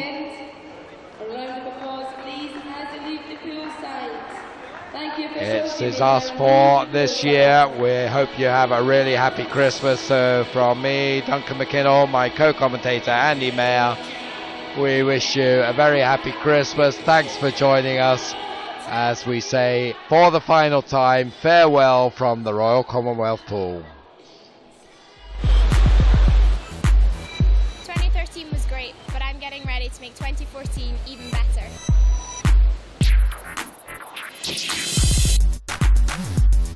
It'll be a great night just to catch up, relax, and as a swimmer actually get to dress up and look normal.